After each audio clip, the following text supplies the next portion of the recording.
Então, boa tarde a todos. Queria dar as boas-vindas ao Roberto Freitas, que está aqui com a gente hoje, nessa fala, né, do NEDEC, mais uma delas, né, e eu queria dar boas-vindas a todo mundo que está aí, pelo NEDEC. O NEDEC é um grupo de estudos e ensino de desenho, né, que conta com 2 linhas de pesquisa, e essa linha de pesquisa, que é desenho, como é que é, Camila? Desculpa, desenho e hibridismo, desculpa, gente.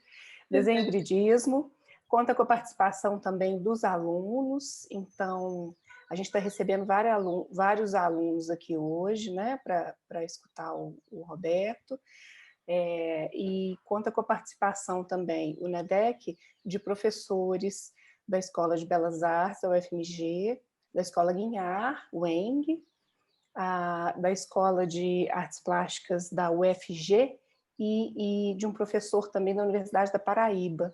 Então, somos um grupo, né, de professores e alunos estudando, pesquisando desenho.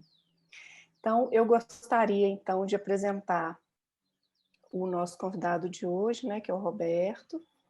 O Roberto Freitas é artista, nasceu em 1977 na cidade de Buenos Aires, mas cresceu numa ilha ao sul do Brasil. Atualmente vive e trabalha em Belo Horizonte, quer dizer, agora não, né, Beto? Mas aí você conta aí para o pessoal a novidade. Em sua trajetória artística, produz trabalhos que desde 2002 flertam livremente com cinema, dança, música, escultura, performance, desenho e pintura, com foco na instalação. Bacharel em artes plásticas e mestre em teoria da arte pela UDESC, fez residências e exposições individuais e coletivas no Brasil e exterior. Então, Beto, deixo com você a palavra. Queria que, inicialmente, já pensando aí que a gente tem muitos alunos te assistindo, né, que você falasse um pouco do seu, em geral, assim, do seu processo de criação, né? Por onde ele passa, qual o espaço do desenho nesse seu trabalho, né? Que espaço que ele ocupa, e Aham. para a gente pensar um pouco essas questões. É, Obrigada, boa, viu? eu que agradeço. Boa tarde, eu fico muito feliz de estar participando desse encontro, né? Para mim foi uma surpresa e me senti muito honrado, né? Que é uma delícia poder encontrar as pessoas, mesmo que não presencialmente, né? Encontrar remotamente, assim, já é um luxo. Eu, então, estou agradecendo ao convite, a todos os responsáveis, a iniciativa, direto aqui da Berta Rural, região da Mantiqueira. Acabei de me mudar para cá, então já não estou mais em Belo Horizonte, como disse minha biografia. Não sei por quanto tempo vou ficar aqui, possivelmente pelo tempo da pandemia. Então, para falar um pouco do meu processo, eu acho que eu vou usar de um exemplo, né? Eu acho que a melhor maneira é pegar um trabalho e exemplificar como foi o processo desse trabalho. Mas antes disso, antes de entrar no processo, eu acho legal falar um pouco sobre minha formação, né? Eu acho que isso é importante porque, olha, como tem muitos alunos, né? Eu acho que a formação é um dos pilares do trabalho do artista, né? Porque, bom, eu comecei muito cedo a trabalhar com artes em geral, com teatro, com dança, com performance, com desenho, pintura, muito cedo mesmo, assim. Eu era um garoto, mas obviamente não remunerado, mas bem que com teatro eu fiz os trabalhos remunerados ainda na infância. Mas o meu trabalho... eu sou uma pessoa muito dispersa, né? Eu acho que o que me define é essa dispersão, assim. Eu não consigo, nunca consegui fazer uma coisa e levar essa coisa direto, até o fim. Eu sempre, na minha vida, na minha trajetória de pessoa, não consigo diferenciar muito minha trajetória de pessoa da minha trajetória de artista. Eu comecei muitas coisas, tive muitas áreas de interesse e meio que fui desistindo de todas, né? Eu Eu fiz curso de eletrônica, por exemplo, aos 16 anos, achando que era uma coisa incrível.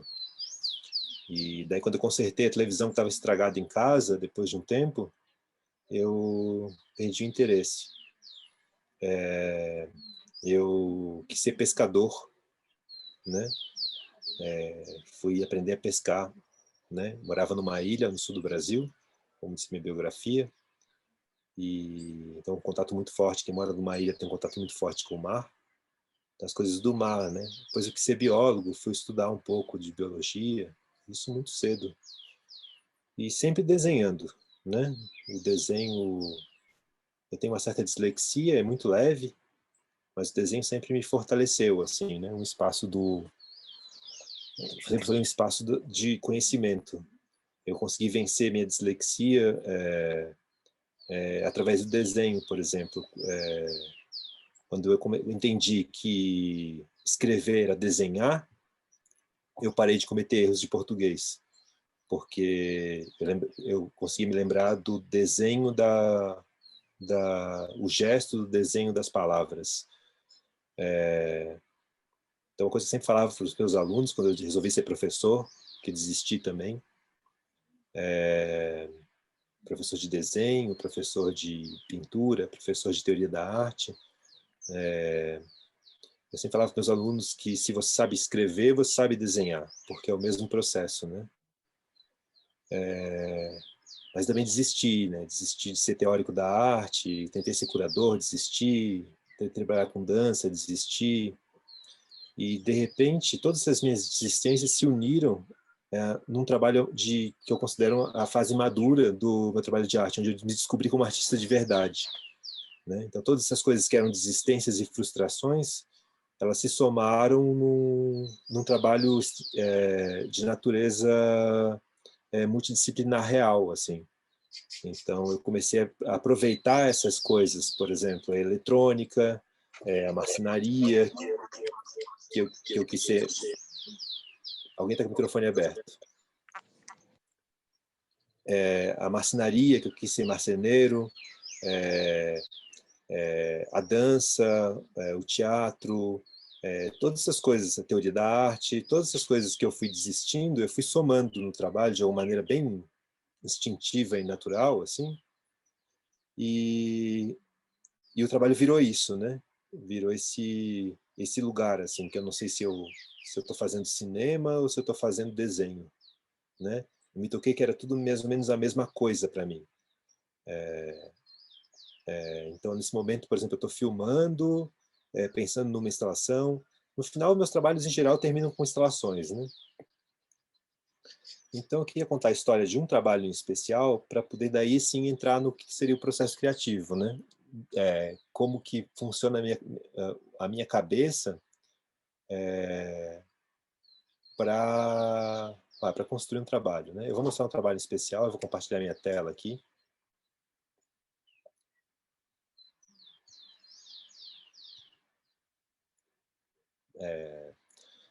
Eu queria mostrar esse trabalho aqui. Esse trabalho. Então eu vou dar... É um vídeo bem curto.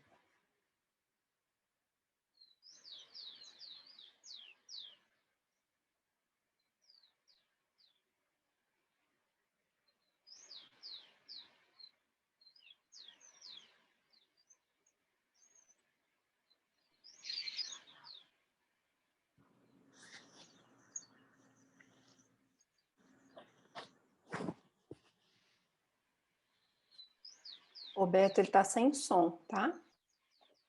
Tá sem som? Ele tá sem som.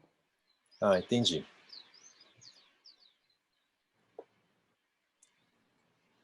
Eu acho que ele tem que desativar o... Eu não sei como é que eu faço para sair o som, porque eu acho que como eu estou usando a placa de som externa... eu acho que você tem que tirar o som do seu Entendi. fone, aí eu acho que a gente escuta. Esse é o som? Funcionou, mas aí parou de novo. Entendi. Eu vou botar de novo, então, ver se rola. Tá. Aí, beleza.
Deixa eu voltar aqui no microfone. Está me ouvindo? Bom, esse trabalho chama Sobre Queda ou Desejo de Flutuação. É um trabalho de 2013 que eu fiz numa residência no Red Bull Station, em São Paulo. O Red Bull Station, ele fica no centro de São Paulo, na Praça da Bandeira, que é uma região bem importante, né, na fundação da cidade, é perto do marco fundador da cidade, é muito perto do PIC, que é onde eram vendidos os escravos,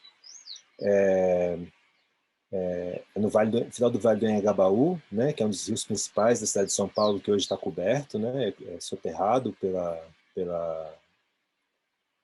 Parque do Anhangabaú, pelo Vale do Anhangabaú, né, que é essa monstruosidade, né, que fizeram sobre o rio. Era um rio navegável, era um rio que os índios usavam para ir até a Argentina, né, eles saíam dali e conseguiam ir até a Argentina. Os escravos eram vendidos ali porque eles vinham por via naval, subindo do Rio da Prata. Então, assim, é um lugar muito importante na cidade. O Red Bull Station fica no primeira central da Light de São Paulo, onde fornecia a primeira central de fornecimento de energia elétrica para a cidade de São Paulo. Então, um prédio histórico muito importante na cidade nesse sentido, né? Passou muitos anos abandonado, passou décadas abandonado, né? E a Red Bull fez um acordo com a prefeitura de tomar esse espaço por um tempo, uma concessão de 10 ou 15 anos, não lembro mais, e fazer um espaço de residência artística num processo de revitalização do centro de São Paulo, sei lá que coisa, essas coisas de gentrificação que sempre rolam, né? Na Praça da Bandeira, meu ateliê ficava de vista para a praça, eu tinha um ateliê lá, e quando eu cheguei para fazer a residência, eu não tinha a menor ideia do que eu ia fazer. Como em geral, eu nunca tenho a menor ideia do que eu vou fazer. Esse trabalho, então, o que eu fiz? Eu comecei a sentir o espaço, né? A andar pelo espaço, a desenhar os detalhes do espaço, tanto da minha janela, para dentro e para fora, como eu me sentia no lugar. Eu ia para lá e caminhando pela cidade, né? O entorno. É um entorno extremamente violento, fica numa Cracolândia, e foi nesse momento que eu entendi o que significa violência urbana, né? Que a violência urbana, para mim, até esse momento em que eu fui morar eu sou pessoa do interior, né? Eu nasci do litoral, mas cidade pequena.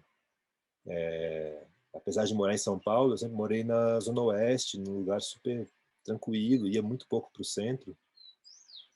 Eu morei 7 anos em São Paulo. E na minha concepção até aí, violência urbana era o risco de ser assaltado, era o índice de assaltos, era a violência, assassinatos e coisas e tal, né? E daí eu me toquei que violência urbana, na verdade, não é nada disso, né? A violência urbana é a opressão sobre as pessoas mais frágeis, né? E quando eu caí na Cracolândia, eu me dei muito conta disso, assim, do que se tratava a violência urbana, né? Aquelas pessoas sofrendo a opressão, a violência da urbe, né?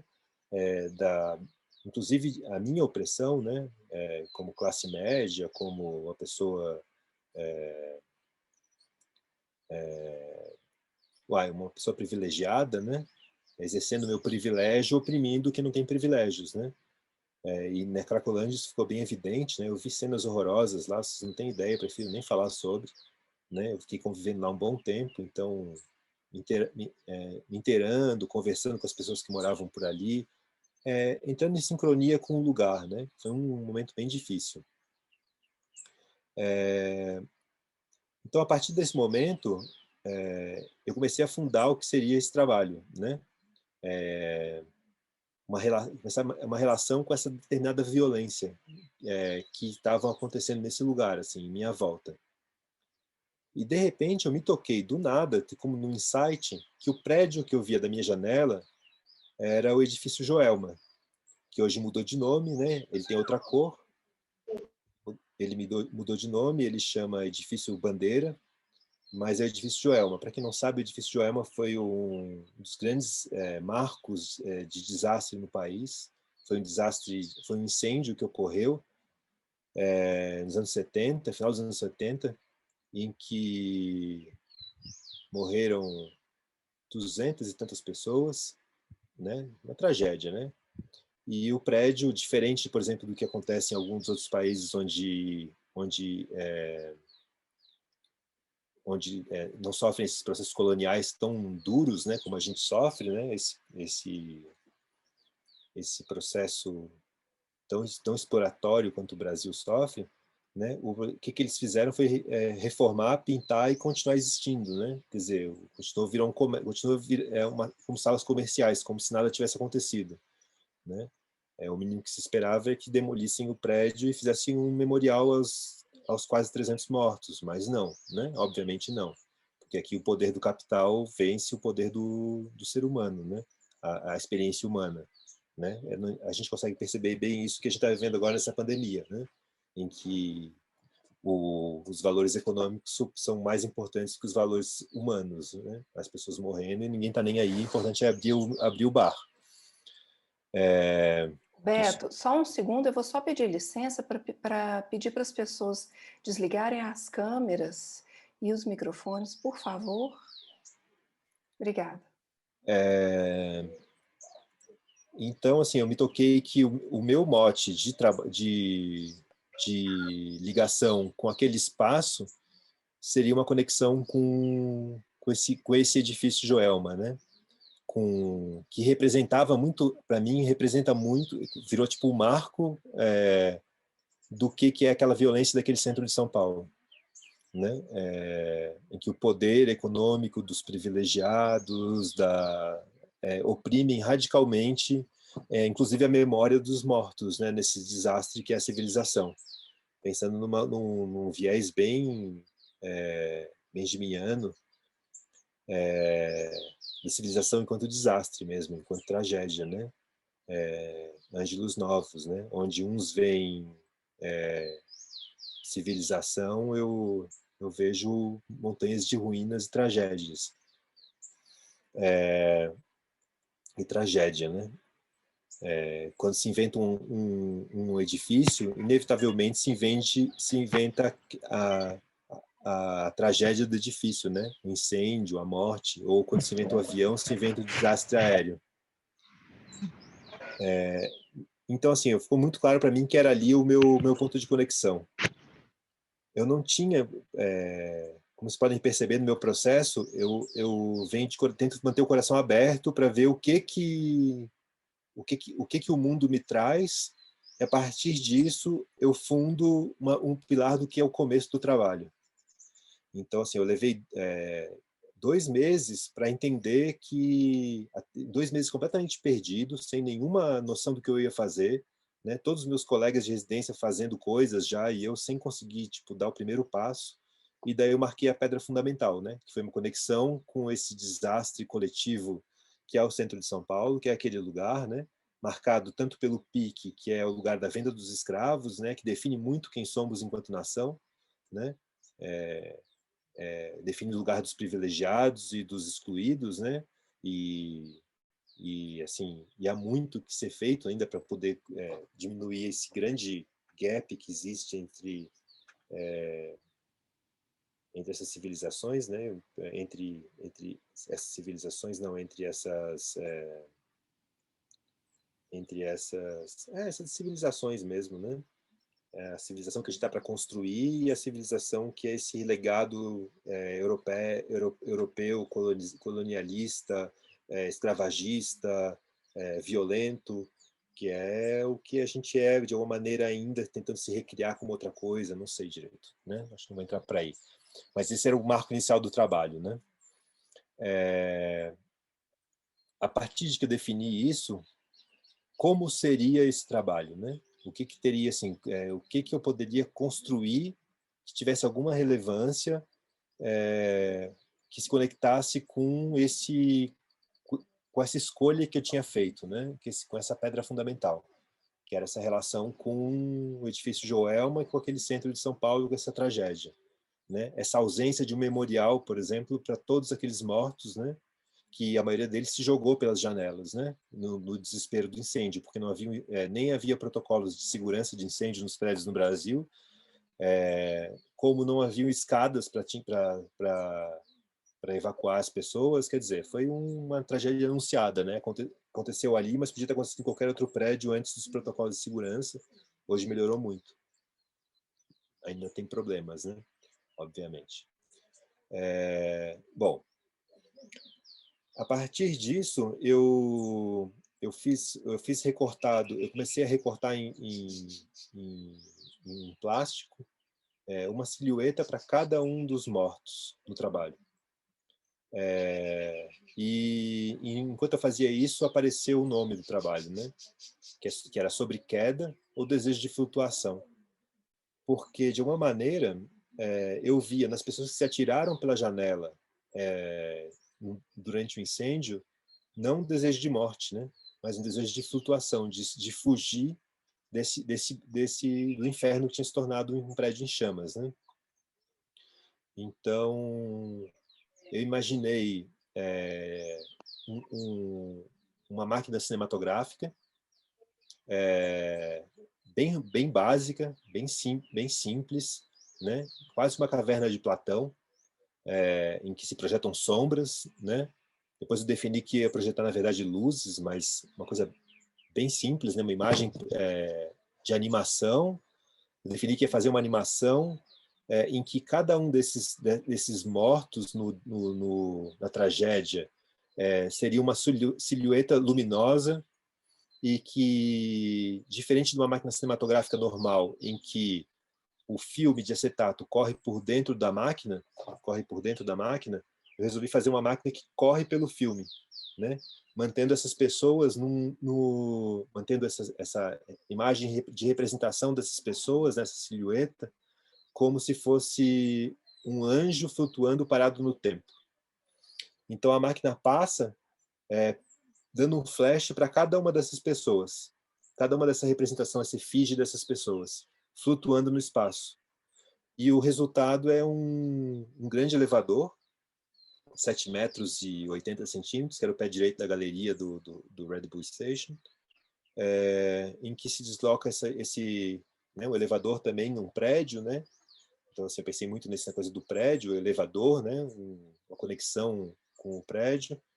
Essas pessoas flutuando, e a máquina mostra cada uma dessas pessoas que morreram nesse momento flutuando, e cria uma imagem de queda, né? Porque daí a sobreposição dessas silhuetas cria uma imagem de queda. Eu vou mostrar de novo o trabalho, para vocês verem a partir dessa informação, né, dessa perspectiva.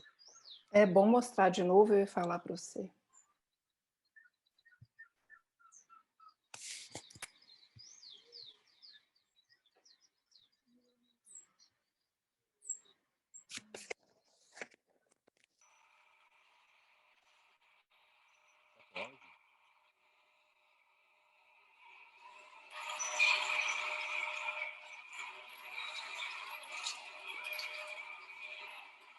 Tá rolando o som.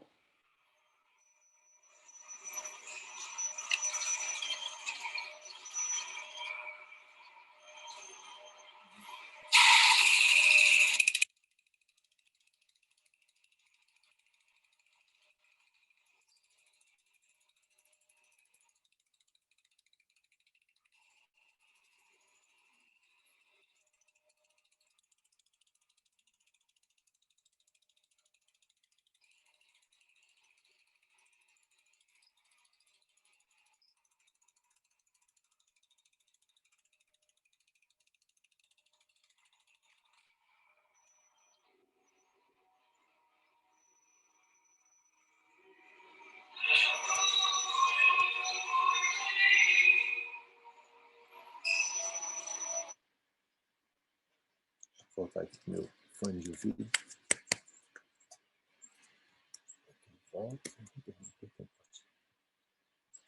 Então, assim, então, dá para ver mais ou menos entender que o processo meu de trabalho, ele não é um processo que ele é uniforme, né? Não é toda vez que eu vou fazer um trabalho que eu sigo o mesmo procedimento para a construção do trabalho. As minhas instalações partem muito de uma relação com o entorno, uma tentativa de conexão, me conectar sensivelmente com o que tem em torno, quais são as demandas do entorno, né? E a partir disso eu pego todo aquele bando de conhecimento que eu fui acumulando durante a vida através das minhas existências e conecto tudo numa espécie de instalação, né? Então, ali nesse trabalho, por exemplo, os conhecimentos que eu tive na época que eu fiz eletrônica, muito novinho, marcenaria, quando eu passei estudando desenho,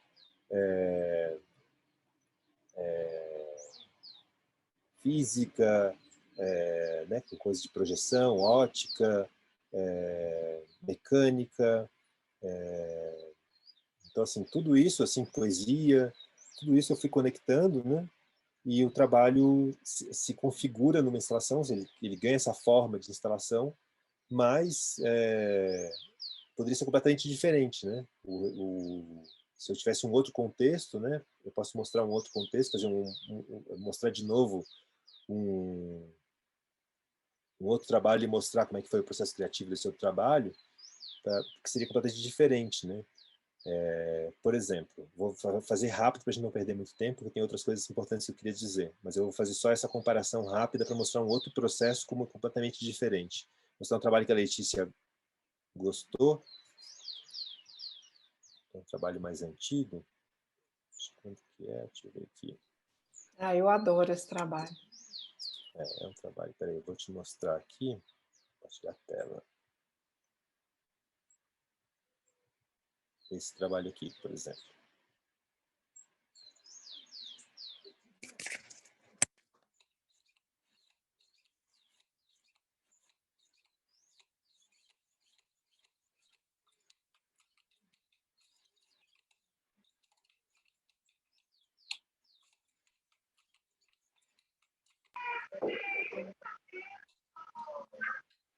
Ô, Maria, eu tô trabalhando, amor. Tá bom? É por isso que eu não tô vendo. Gente, por favor, desliguem os microfones.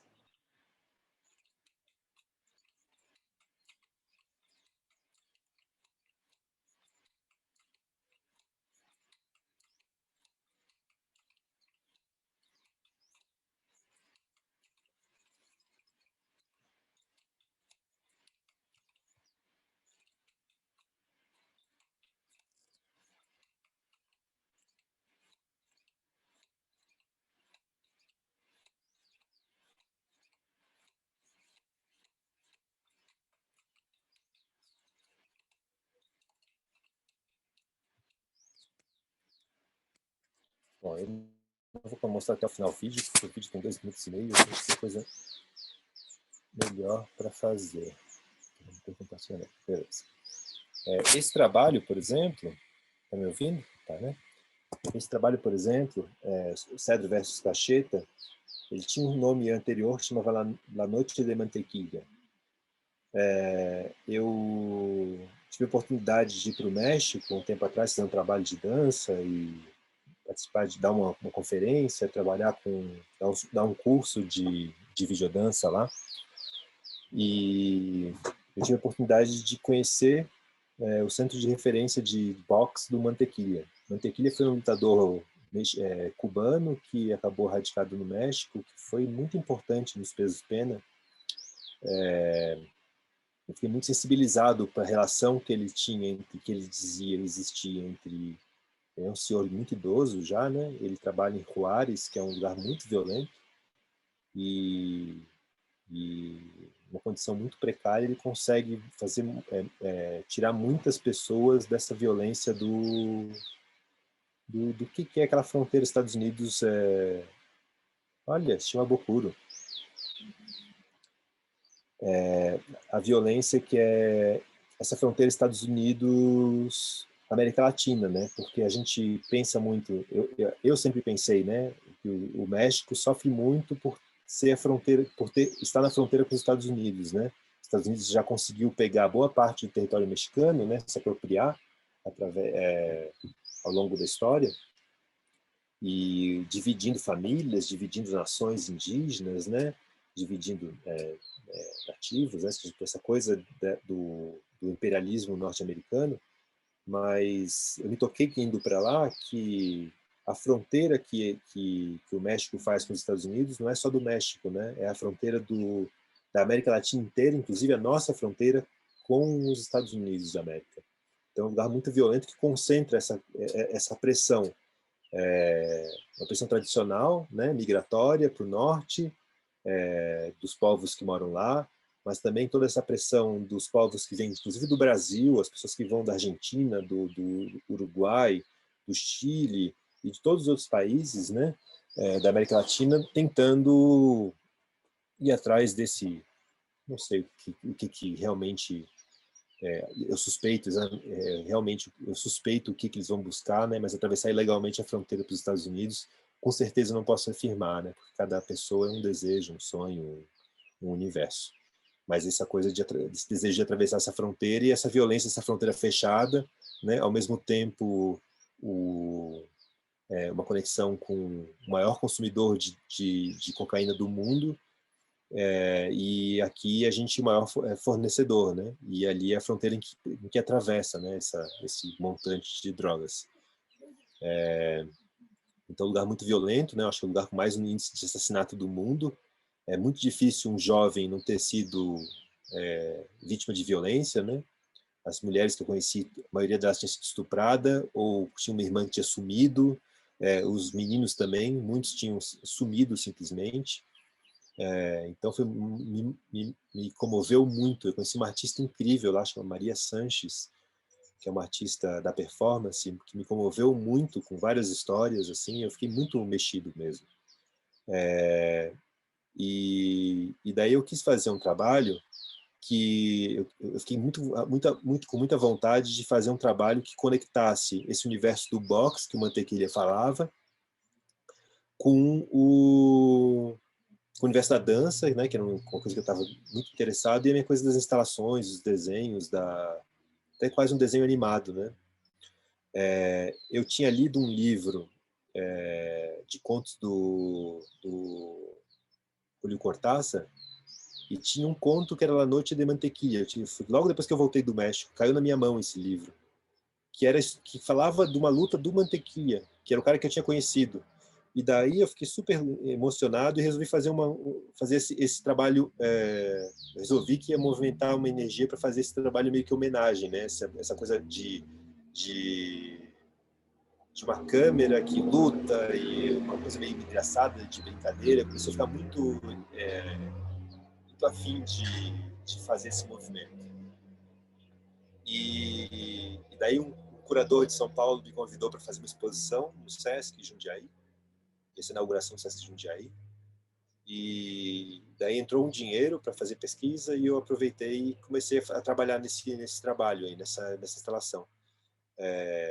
Foi uma movimentação, uma movimentação que levou 2 anos e meio para ficar pronto esse trabalho. Foram 2 anos e meio de pesquisa, assim, entrecortados de muitas coisas. Tiveram 1000 protótipos, 1000 tentativas, né? Eu apanhei muito para poder fazer essa forma estável, né? Essa luta estável. Mas foi o mote da construção desse trabalho foi muito literário, né? Eu escrevi muito mais sobre o trabalho do que, de fato, eu dediquei tempo a fazer o trabalho, né? Eu fiquei muito mais comovido numa abordagem literária, né? Quer dizer, um processo completamente diferente daquele processo anterior que eu falei. Então, assim, o que eu quero dizer com isso, assim, que cada um dos trabalhos que eu montei na minha vida tiveram motivações diferentes e processos criativos muito diferentes, assim, né?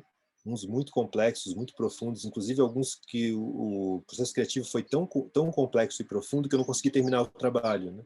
O caso de uma residência que eu fiz na Sérvia, em que eu me meti achando que, como eu morava em São Paulo, tinha vivido a experiência do Red Bull e estava preparado, tinha convivido com a Cracolândia, convivido com aquela violência urbana, eu achava que podia dar conta de várias outras coisas, né?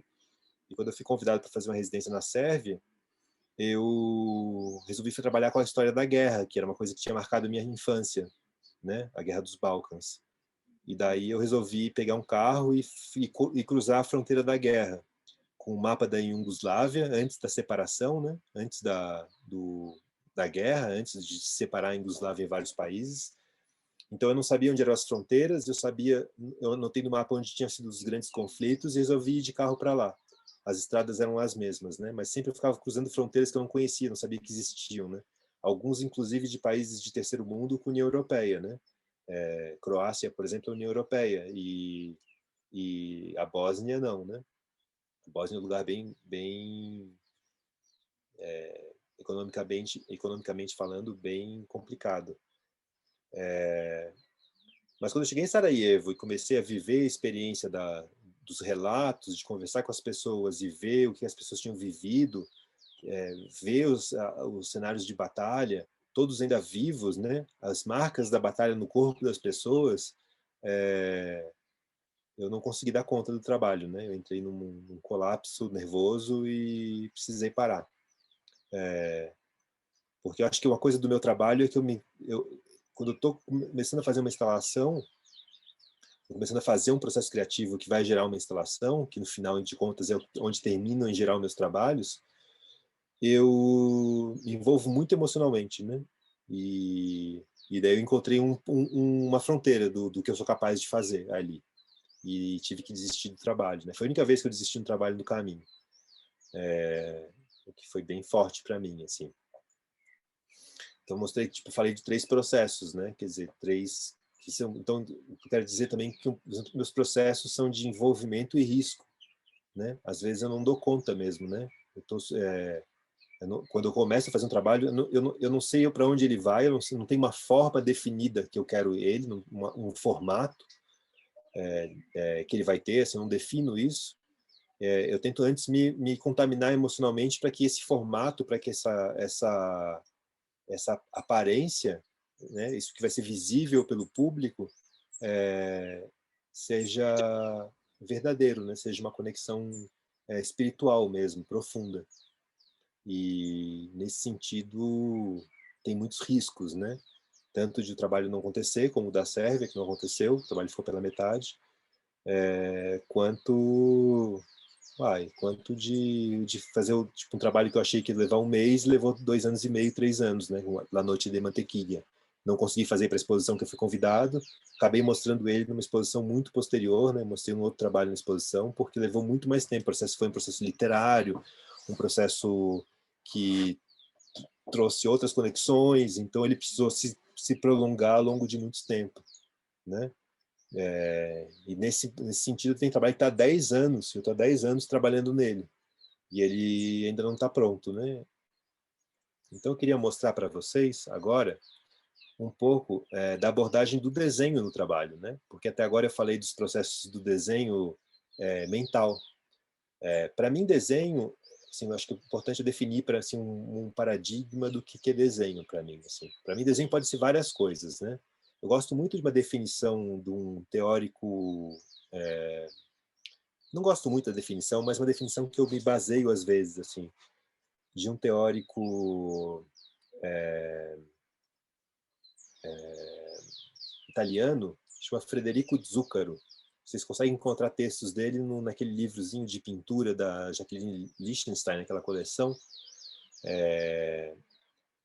naquela coleção que são vários volumes, né, que fala de pintura, de desenho, de escultura, de várias coisas, né, são 14 ou 13 volumes, não lembro agora, da editora 34, lá tem vários, tem alguns textos desse cara, assim. Eu tive acesso a esses textos quando eu fui para a Itália fazer um trabalho, eles caíram na minha mão, caiu um livro dele na minha mão, eu li, e lá nesse livro tem algumas definições de desenho para ele, que ele achava que tinha 3 formas de desenho, né? Ele achava que tinha uma forma de desenho que era... Deixa eu mostrar minha mão aqui, né? Porque eu fico falando com a mão, na verdade. Uma forma de desenho que era o desenho como coisa mental, né? O desenho para ele que era o desígnio, né? Que é, por exemplo, caneta, né? Ele falava assim, ele não usava ele usava outros exemplos, mas eu vou usar esse exemplo, né? Eu tenho 2 canetas completamente diferentes aqui. Dentro da minha cabeça, eu tenho um conceito, um desenho do que é uma caneta. Então, se aparecerem diferentes canetas para mim, essa caneta ou essa caneta, eu consigo dizer isso é uma caneta, né? Agora, por exemplo, esses 2 objetos aqui, um é um copo, outro é uma xícara. Eu tenho um desenho do copo na minha cabeça, que aparecer qualquer copo na minha cabeça, ou qualquer xícara na minha cabeça, eu vou saber que é um copo ou uma xícara. Então, assim, o conceito das coisas para ele era desenho. Isso era o primeiro desenho, né? Ele é um filósofo, arquiteto, artista do século XVI. Então, são textos muito antigos, assim, renascentistas, né? Esse é um tipo de desenho, né? Esse tipo de desenho, eu sempre quando eu fico elucubrando meus trabalhos, pensando eles, eu levo esse fundamento enquanto desenho, né? Conceituar as coisas, definir o que são as coisas para mim, né? De natureza mais abstrata às vezes, né? Eu estou falando de coisas muito práticas aqui, né? Tipo caneta ou copo, mas conceitos, por exemplo, né? Que o tempo, por exemplo, é um conceito. Quando você pensa num tempo, já é muito mais difícil do que uma caneta, né? O tempo é um conceito muito mais abrangente, mas é um desenho também. Para definir o desenho, a forma do tempo, né? A gente pode usar, por exemplo, símbolos de natureza, outra, mas ele em si é um desenho completamente abstrato. Isso me interessa um pouco, pensar essa forma enquanto desenho. Outra coisa que ele fala é o desígnio de Deus, quer dizer, a natureza que Deus deu para as coisas, né? O desenho que Deus deu para as coisas, né? As coisas naturais, a árvore, o próprio nosso corpo, né? Como um desenho de Deus. Então, assim, isso é desenho também, né? Interagir com isso, assim, tipo, alterando essas formas, esses desenhos, de uma maneira, uma coisa que sempre me ocorre, né? Por isso que eu gosto tanto de land art, né? Esses artistas que fazem desenho na paisagem. E o terceiro tipo de desenho é o desenho propriamente dito, né? Que é uma coisa que me interessa muito. Para mim, o desenhar é um processo constante e o desenho propriamente dito é um processo constante, ininterrupto, que eu tenho desde os meus 16 anos. Eu tenho os meus cadernos de desenho. Alguns viraram obras, outros não. Alguns viraram livros de artista, outros não. Para essa aula, esse bate-papo, né? Eu filmei alguns cadernos meus. Eu gostaria de mostrar eles. Aqui. Deixa eu compartilhar eles com vocês. Eu vou mostrar um caderno de desenho meu de 2003, por exemplo. É um caderno que tem, então, 17 anos.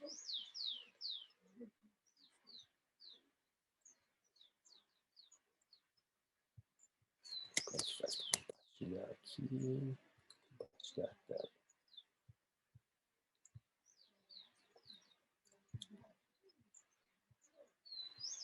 Não tem áudio.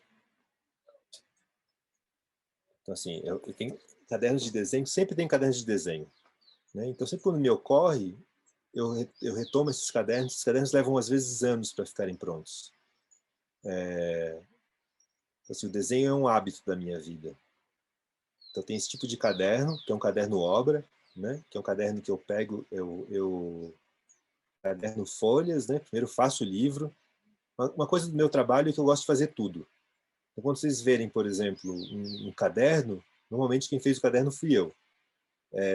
Quando tem uma instalação, a parte de metal, de madeira, de mecânica, em geral eu fiz tudo, né? É muito difícil eu terceirizar. Eu realmente não gosto muito da coisa terceirizar. Eu gosto de controlar todas as etapas do processo. Inclusive das coisas mais ordinárias, por exemplo, de fazer o caderno que eu vou desenhar, né? É uma narrativa de animação quase cinematográfica, em que eu parto de uma paisagem, vou para uma paisagem de televisões e volto para uma paisagem.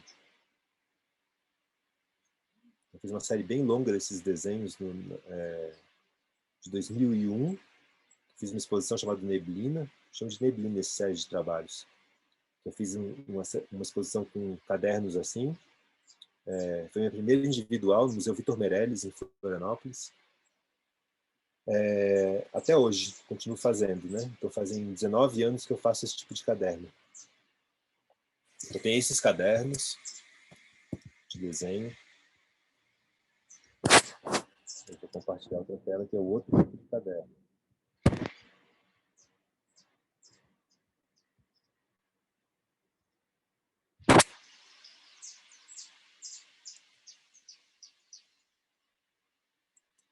Esse caderno aqui que eu vou mostrar, ele é o caderno da residência do Jaca. Eu fiz Jaca, né? Foi a primeira vez que fui para Belo Horizonte. Esse aqui é o caderno da residência do Jaca. Então, no processo de residência, esse foi o lugar onde eu pensei o trabalho. Um dos lugares, na verdade, fiz três cadernos na residência do Jaca. Esse é um deles.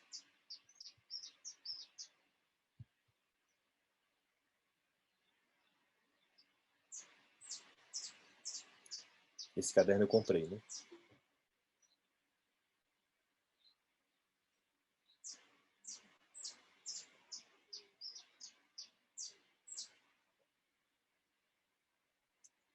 Então, em geral, eu fico desenhando os trabalhos, né? Tipo, antes de executar, obviamente, né? Ou as instalações, os objetos, eu fico desenhando e elucubrando, pensando o que elas podem ser.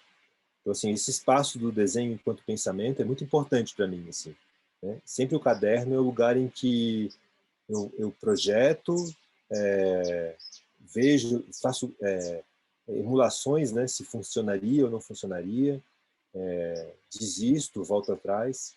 E são cadernos bem caóticos. Aqui eu misturo desenho de observação, por exemplo, esse é um desenho de observação, no meio dos desenhos de máquina. Eu estava desenhando umas máquinas, tentando fazer um trabalho de máquina, e daí eu usou uma borboleta, eu desenhei a borboleta, né? Mas aí vou desenhando todos os projetos, né? Todos os mecanismos,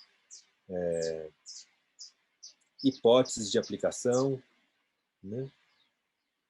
Esse foi um sonho que eu tive, sonhei com a destruição da Terra, um planeta de ferro, né? Uns desenhos livres, assim, sem nenhuma pretensão.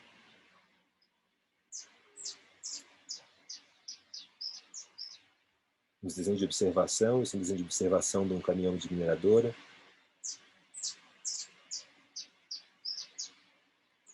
O projeto eletrônico.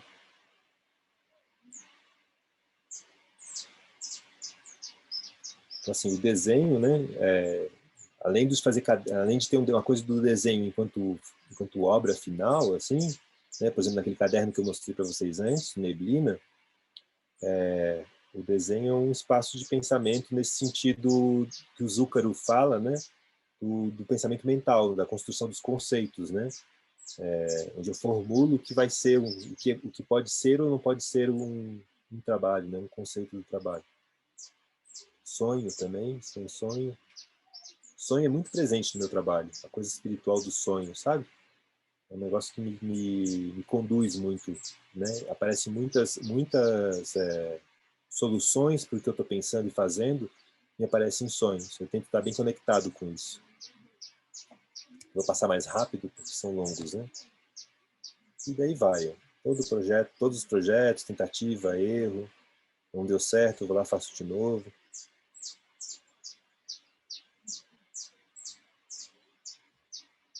Então são cadernos assim de pensamento.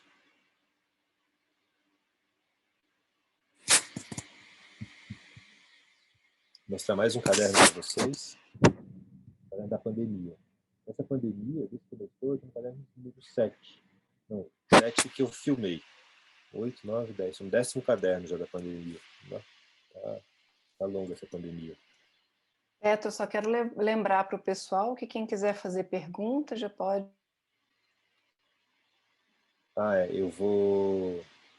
Eu acho que eu vou mostrar mais um caderno, daí eu abro para pergunta, daí a gente começa a conversar, senão eu vou ficar falando para sempre. As perguntas vão ser lidas depois pela... você que sabe. As perguntas vão ser feitas pelo chat, tá, gente? Vão ser lidas pela Ana Júlia. Então, quem quiser já enviar aí pelo chat. Ó, esse caderno aqui, não consigo compartilhar.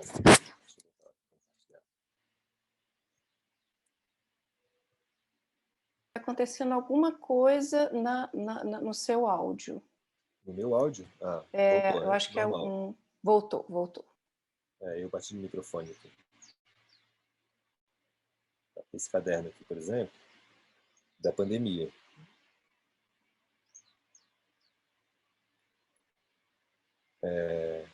Sei que o pensamento da pandemia está um pensamento completamente aleatório, né? Faz muitos desenhos, assim, bem aleatórios de circuitos químicos e de árvores da vida, uma coisa espiritual, de yoga, pensando muito em árvore da vida, em conexões de sonho, em a relação do cardíaco com o vítreo, não sei direito quando se vai, a coisa celular, é tudo de cabeça, né? Não tem nenhuma pretensão com isso, são os desenhos meio aleatórios mesmo. Um útero, uns cadernos bem aleatórios. Umas árvores da vida cruzada.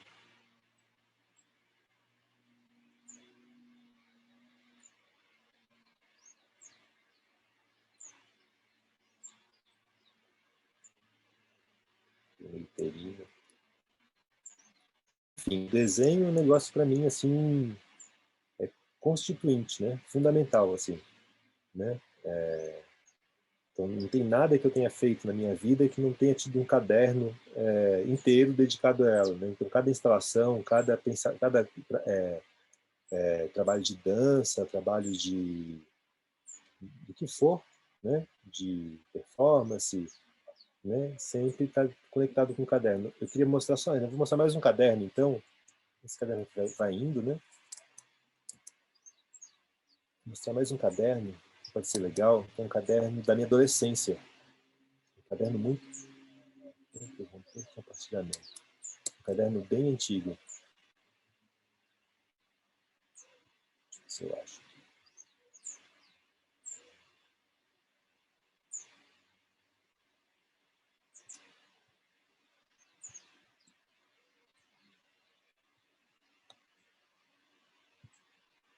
Esse caderno aqui, que eu vou mostrar agora, eu fiz ele dos meus 17 aos meus 19 anos. Né? Coisa mais louca, né? Aqui, ó. Esse aqui.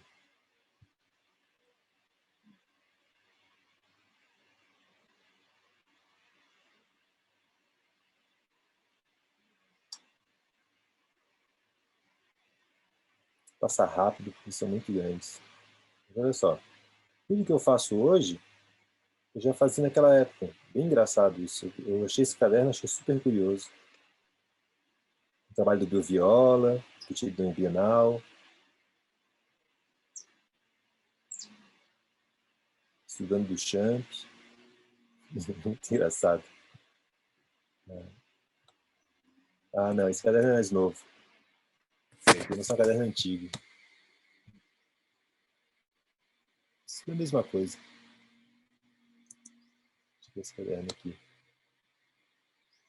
Esse caderno é bem antigo também.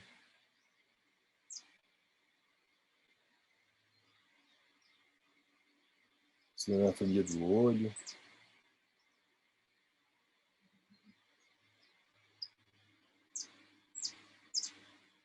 Enfim, o desenho é fundamental.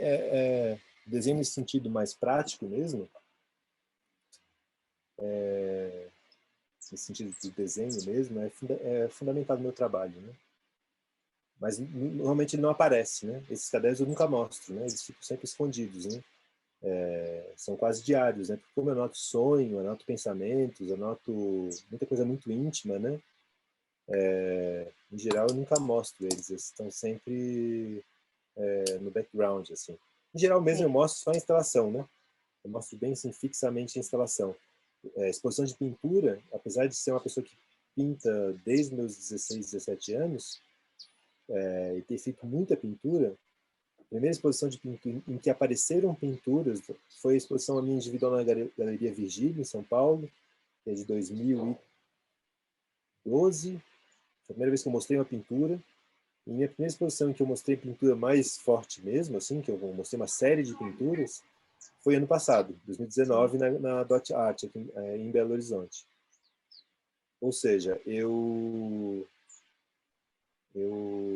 vendia pinturas, né? As pessoas tipo, conheciam minhas instalações, iam na galeria, viam as pinturas e compravam, acontecia de vender pinturas, tudo, mas eu nunca tinha me ocorrido mostrar. E, de repente, eu comecei a mostrar agora só, assim, né? Fazia parte do trabalho também, da construção do trabalho, as pinturas, bem engraçado. Se vocês olharem no meu site aqui, vou compartilhar a tela, né? Se você for aqui, por exemplo, no 3 e clicar no mais, e um aleatório, né?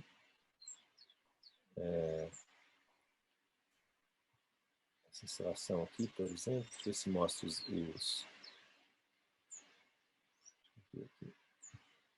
desenhos, né? Os projetos. Eles foram expostos juntos com o trabalho, né? Não, nunca. Então, isso que eu estou falando, eu nunca mostro toda essa parte de background ao meu ateliê em São Paulo. Bagunça.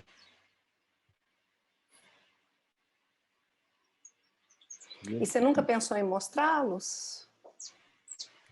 Eu sempre... A gente recebe tão pouco convite na vida, né? Por exemplo, isso aqui. Nessa instalação, por exemplo, para fazer essa instalação, eu precisava de uma animação. Eu vou mostrar para vocês a instalação. A animação é essa pintura animada, essa pintura amarela aqui, ó. Então, assim, a instalação, na verdade, é uma máquina que projeta os frames dessa pintura amarela nessa outra máquina. Quer ver? Deixa eu mostrar aqui. Que é o rotor.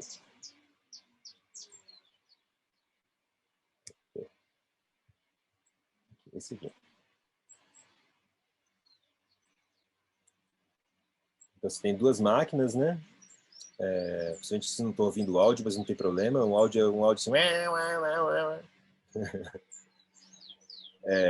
E daí, quando alguém se aproxima do objeto, ele abre e começa a projetar, né? Tá vendo? Não dá para ver direito esse vídeo é muito ruim. Aqui dá para ver um pouco melhor.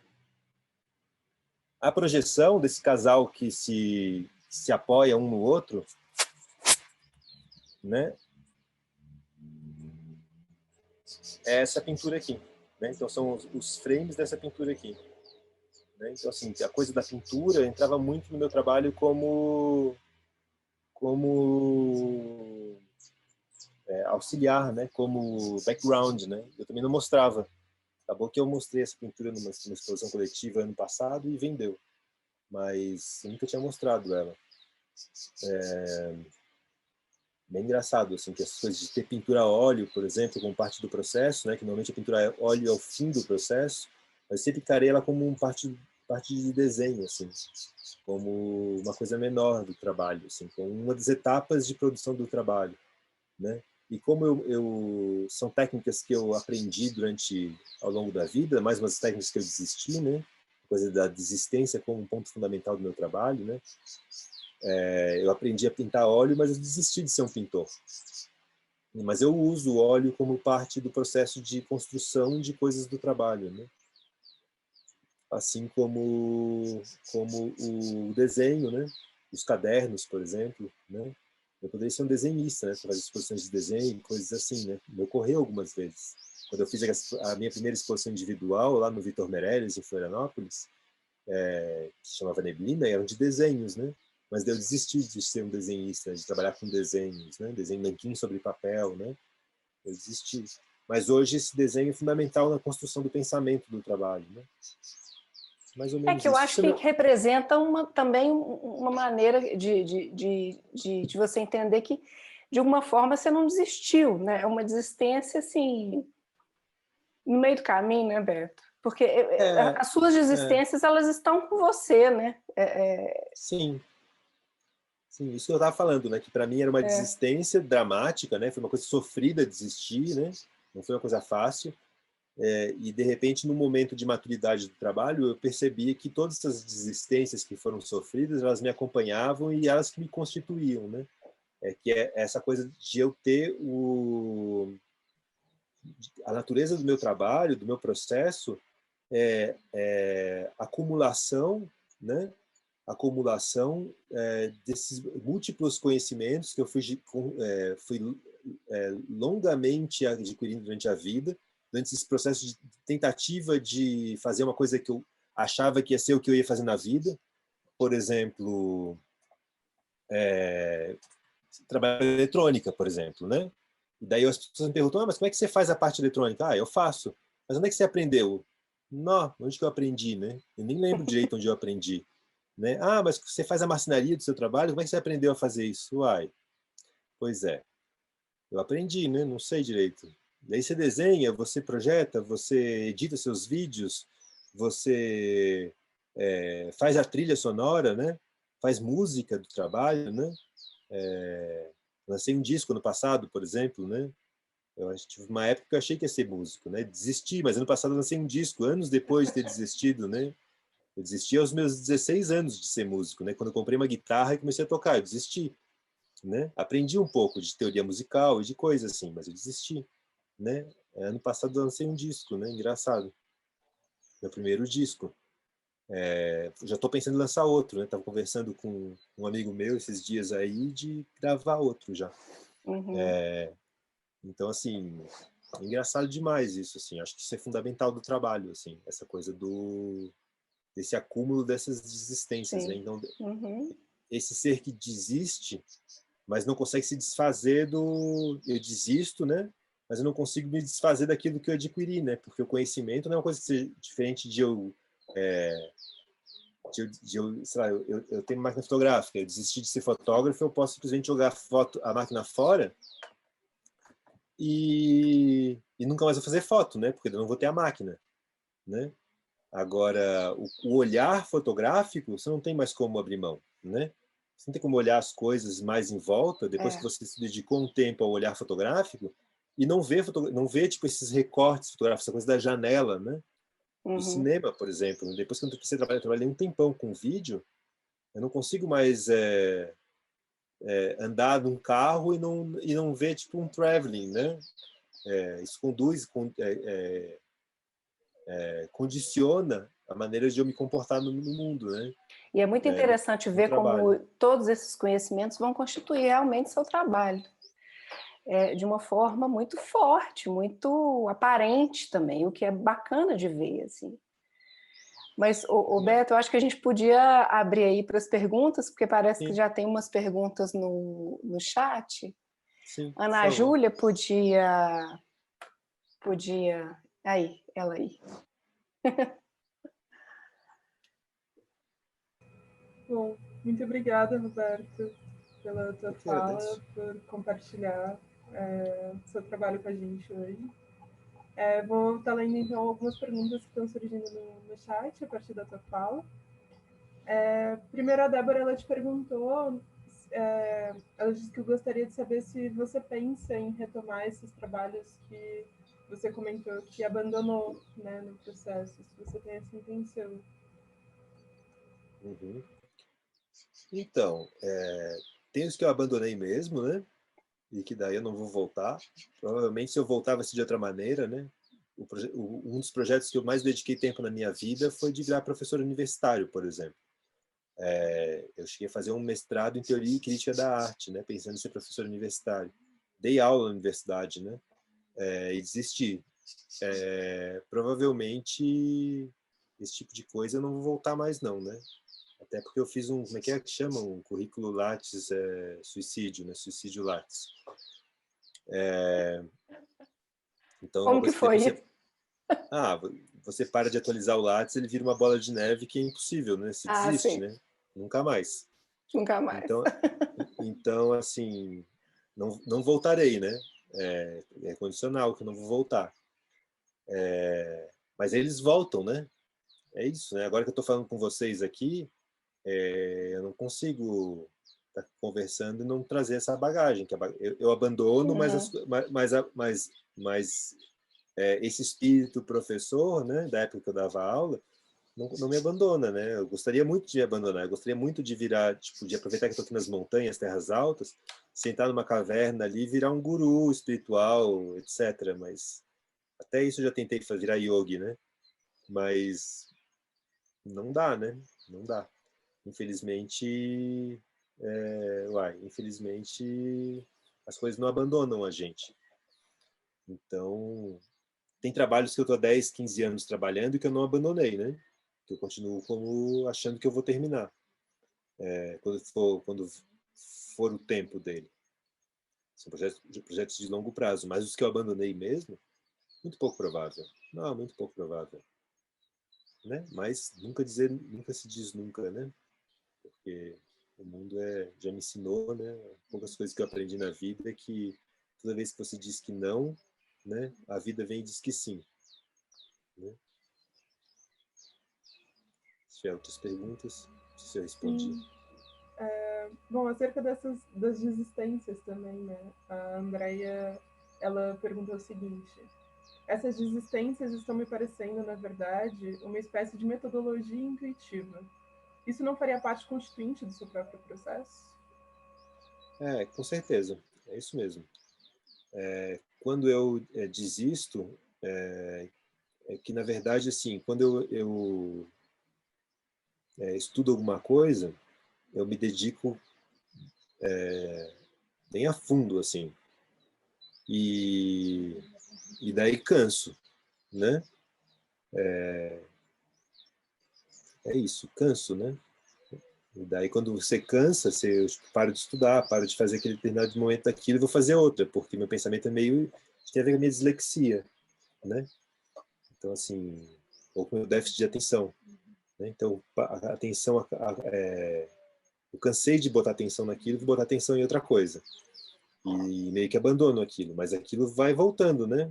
Fica o eterno retorno, né? Fica brotando como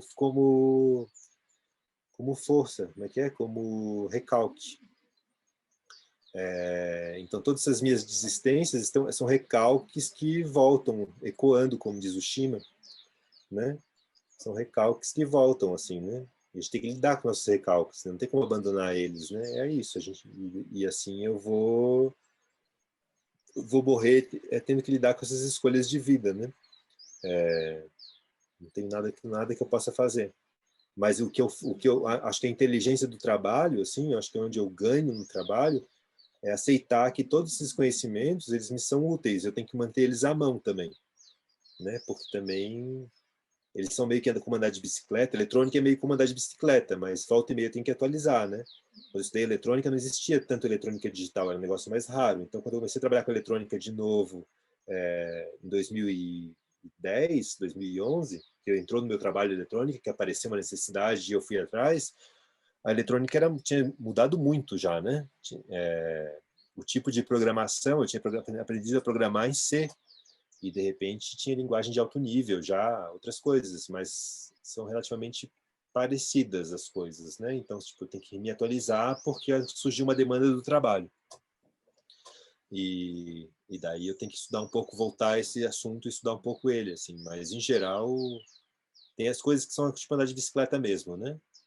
Por exemplo, marcenaria. Marcenaria é que nem andar de bicicleta, né? Você não perde, né? Então, esse eu não preciso voltar a estudar, possivelmente. Não sei se eu respondi ou se eu devaneei, né? Porque é natureza também. Eu acho que respondeu muito bem, na verdade. Acho que é um pouco como a Letícia falou, né?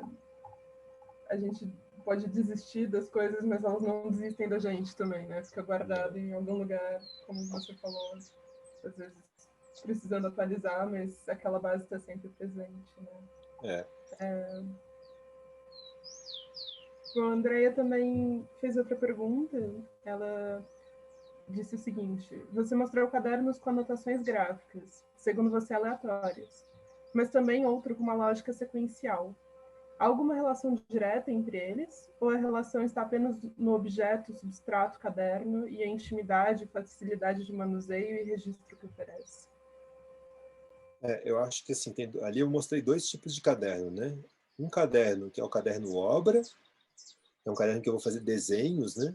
Às vezes eu desisto no meio e o caderno vira outra coisa, mas assim, tipo, aquele primeiro caderno que eu mostrei, que era que fez parte de uma exposição, um caderno obra mesmo, um caderno em que eu faço uma sequência de desenhos meio cinematográfica. Eu trabalho com ausências e presenças, né? Continuidade. Então, assim, tem uma narrativa meio cinematográfica. Então, assim, o caderno tem um começo, um meio e um fim. Então, é um caderno enquanto objeto, enquanto lugar de pensamento de objeto artístico, né? De execução de objeto artístico.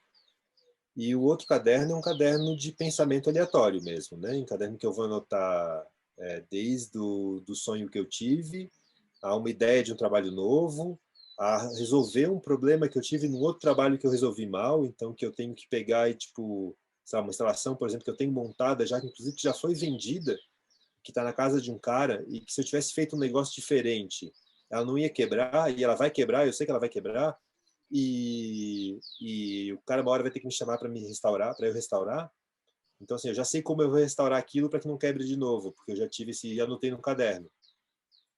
Então, assim, eu mostrei um exemplo, né? Assim, coisas antigas que voltam, são, às vezes eu procuro num caderno antigo, por isso que comecei a filmar os cadernos, fica mais fácil de você encontrar as coisas. Uma coisa que eu tinha certeza que eu tinha anotado, mas eu não consigo achar, daí eu escrevo de novo, ou desenho de novo, para ter a mão, né?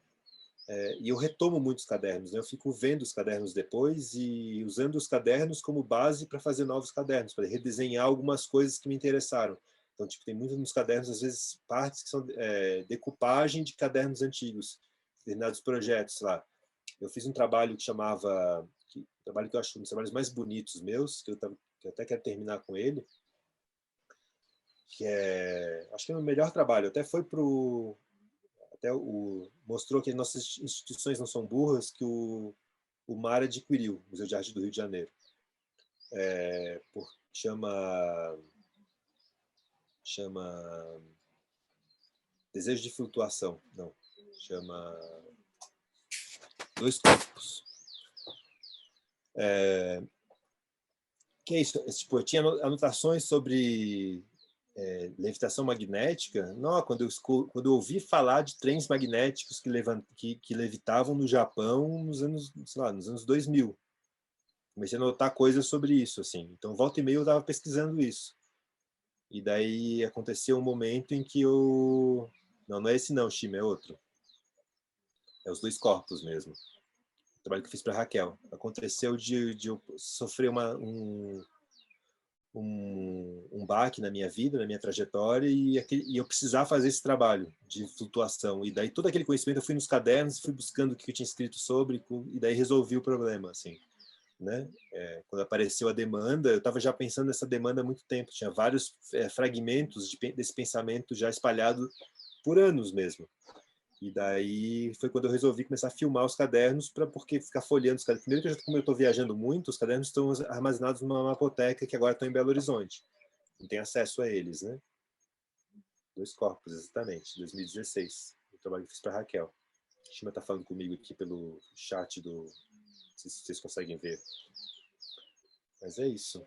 Beto, eu só queria pegar carona nessa pergunta, só para te pedir para você falar um pouquinho sobre esse flerte com a animação, com o cinema, porque tem uns cadernos que você colocou no Instagram que são... um é o boxe, né, uma luta de boxe, e o outro é uma dança, que você faz os cadernos na folha de papel vegetal, e aí você vai passando e a gente vai vendo os movimentos acontecendo, né? Deixa eu Esse mostrar o flerte caderno. é muito interessante, mostra ele. Esse flerte com a animação, né? Vou mostrar aqui o caderno. Então, vou mostrar um dos cadernos que a Letícia falou.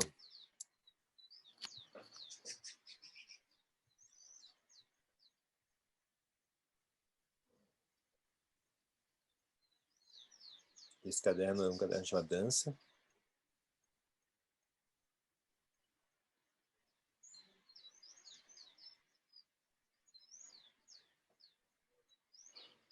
Que é uma animação, né?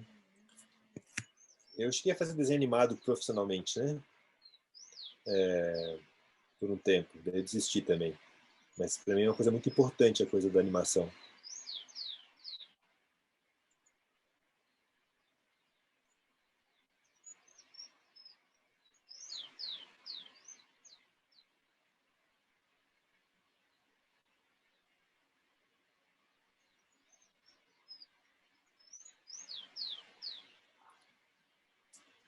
Eu tenho uma série de cadernos por isso, né? Depois eu ganhei um prêmio. Eu fiz uma animação que ganhou um prêmio do Itaú, 2011, talvez antes.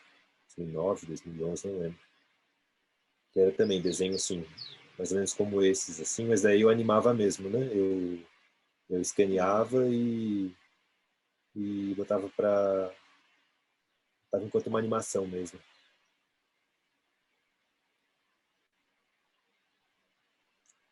Mas qual que era a pergunta mesmo, Letícia? Não, era para você falar desse flerte com a animação, com o cinema.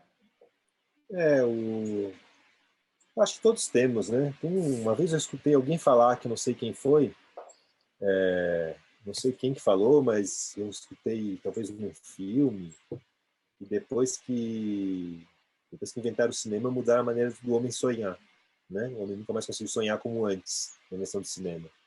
E a gente cresceu, né? Nesse universo, assim, né? Sim. Cinematográfico, né? Audiovisual. A minha geração, que eu nasci nos anos 70, a minha geração cresceu vendo TV, né? Apesar de minha mãe proibir muito, porque minha mãe era hippie, a gente viu muita TV, viu muito filme, viu isso desde criança, sonha com isso, assim, de uma maneira. Então, quando eu resolvi ser artista, obviamente, uma coisa que me ocorreu foi trabalhar com cinema, trabalhar com audiovisual. Continuo, né? Eu estou finalizando um filme, um longa-metragem agora. Meu primeiro longa. Estou trabalhando nele já há um tempo.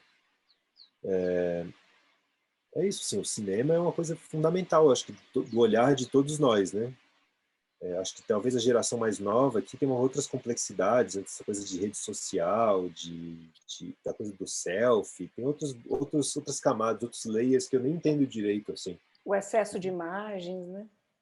Isso a gente já viveu bastante, né? Acho que quem nasceu nos anos 70 já foi saturado, né? Já foi tipo atulhado, até mais do que essa geração, que hoje em dia tem até sei lá, São Paulo, quando eu ia para lá nos anos 80, 90, não existia a lei da cidade limpa, né? Então, assim, era um negócio absurdo, né? Surreal, assim, o mundo, né? Tinha propaganda até na calçada, né? Todo lugar que você olhava era propaganda, propaganda, propaganda, propaganda. E a gente foi saturado até o pino com isso, né? E tirar isso da gente é um processo bem duro e difícil, né? De você tirar esses conceitos. Nem consegue, né? Eu não consigo, né? Eu tento muito, né? Eu não consigo. Teve uma época que foi uma coisa que eu fiz. Eu peguei a fita adesiva preta e tampei todas as marcas da casa. Tudo que tinha marca, eu tampei. Não, foram 2 rolos de fita adesiva. Né? Inacreditável. Tudo propaganda, né? A gente convive com as propagandas aqui. Por exemplo, tem um negócio que é Britânia, tem editora aqui do lado, o Bu, tem Prática máquina fotográfica, tem Samsung do HD, tem Apple do MacBook Pro do comprador, escrito na minha cara aqui, né? A fita adesiva aqui tem não sei o que, Brás, Adelbras, a gente fica o tempo todo saturado, né, de imagem, né? E elas, infelizmente, né, a gente cresceu nisso, assim, a gente está submetido a isso, assim. Mas o audiovisual, tipo, trabalhar com isso de alguma maneira, te vacina, né? Quando você trabalha com cinema, você fica vacinado, né? Você não cai nas artimanhas, né? De trabalhar com arte, então, tipo, com artes plásticas no nosso mundo hoje, faz todo sentido, né? Porque você não está gerando mais imagens. Não é só isso, né? Mais imagens o mundo não precisa, né? O mundo já tem imagem suficiente. Mas a gente está criando imagens de resistência, né? Imagens de fronteira, imagens de embate com esse mundo, né? De imagens que estão te querendo vender coisas, né? A gente está tentando mostrar que, tipo, criar novos visíveis, né? Novas fronteiras visíveis, né? Novas possibilidades da sobrevida a isso, né? Sei lá, encontrar afetos nisso, né? Que não seja tudo querendo te vender, te colonizar, né? Colonizar a cabeça. Então, quando a gente trabalha com isso de alguma maneira também, a gente vai se vacinando, né? Enquanto essas imagens que te oprimem. Na minha cabeça, né? Eu posso estar errado, né? Mas na minha cabeça funciona muito assim. Sim, então, quando eu vejo um filme, por exemplo, os merchandise, tudo isso, rapidamente eu já percebo, né? É difícil, né? Me venderem produto botando merchandise no filme sem eu perceber, né? Eu já percebo, a Coca-Cola pagou para estar essa garrafinha agora nesse lugar, a Jeep pagou para ter esses carros aqui, então assim, tá tudo muito escancarado, né? Mas a pessoa que não trabalha com isso, não percebe os mecanismos que levam à construção disso, né? Tá suscetível, né? Então faz todo sentido do mundo trabalhar com imagem agora, principalmente para se proteger, né? Porque se não for sobre cura, não é sobre nada, né? Artes plásticas para mim, né? Se não for sobre cura, não faz sentido nenhum, né? Porque a sociedade nossa é doente, né? E se a gente não tiver tipo no processo de cura, né? Disso enquanto seres, né? Enquanto indivíduos, enquanto comunidade, enquanto mundo, né? Não faz sentido nenhum, né? Daí ou você está contra ou você está a favor, né? Do mundo que está aí. E o mundo que está aí é o mundo do apocalipse, né? Da destruição, do colonialismo, né? Colonizar as mentes, os corpos, né? E se a gente não está contra isso, se a gente não faz resistência a isso, a gente está sendo a favor disso. E eu não quero ser a favor, não. Eu quero lutar contra, né? Eu quero ser resistência na guerrilha, que é esse mundo dos afetos, das percepções, né? Então eu estou aí, assim, no embate, né? Eu tenho consciência que meu trabalho tem uma responsabilidade social, uma responsabilidade política. Eu não abro mão dela, né? Eu acho que ela é importante para o trabalho, né? Não sei até que ponto eu sou feliz, eu consigo realizar o que eu desejo com o trabalho, mas isso é todo mundo, né? Não é todo mundo que vai conseguir ser o Che Guevara, né? Fidel Castro, né? Não é todo mundo, né? E nem quero também, porque eles têm muitos equívocos e muitos erros também, como todos nós, né? Todos os humanos. Mas de uma maneira a gente tem que estar consciente como artista, assim, essa responsabilidade política é muito importante, né? Se colocar em frente, né? Ser no sentido usando o termo que o modernismo adotou, né? A vanguarda, né? A vanguarda da guerra mesmo, aquele que vai para em frente de batalha para enfrentar essa colonização mental, né? Através das imagens, da música, dos afetos, né? Acho que é isso. Acho que é sobre isso a arte. Se não é sobre cura, para mim não me interessa, né? Quando eu vou numa exposição e não é sobre cura, não me interessa. Agora, cura é muita coisa, né? Cura é uma coisa é muito abrangente, né? Que cura é essa, né? Do que se está tratando, né? Acho que é isso, né? Se eu respondi também, já entrei em outros lugares, né? Tem mais pergunta aí, Ana? Tem mais uma pergunta que acho que pega um pouco um gancho com essa tua fala agora, Roberto, que eu acho muito fundamental, na verdade, muito bom te ouvir, assim. Mas é uma pergunta da Camila, que ela diz o seguinte: Roberto, muito obrigada pela sua fala. Fico pensando na palavra itinerante. O deslocamento do corpo e do pensamento me parecem recorrentes. Eles estariam buscando um lugar ou não lugar de existência? É uma pergunta difícil, né? Porque eu, então, eu quando eu nasci em Buenos Aires, né? Por um acaso do destino, né? Meus pais estudavam lá. Meu pai estudava muito, ele era líder estudantil aqui. A ditadura estava comendo, ele estava se sentindo muito oprimido. Ele fazia medicina e ele resolveu terminar os estudos lá na Argentina.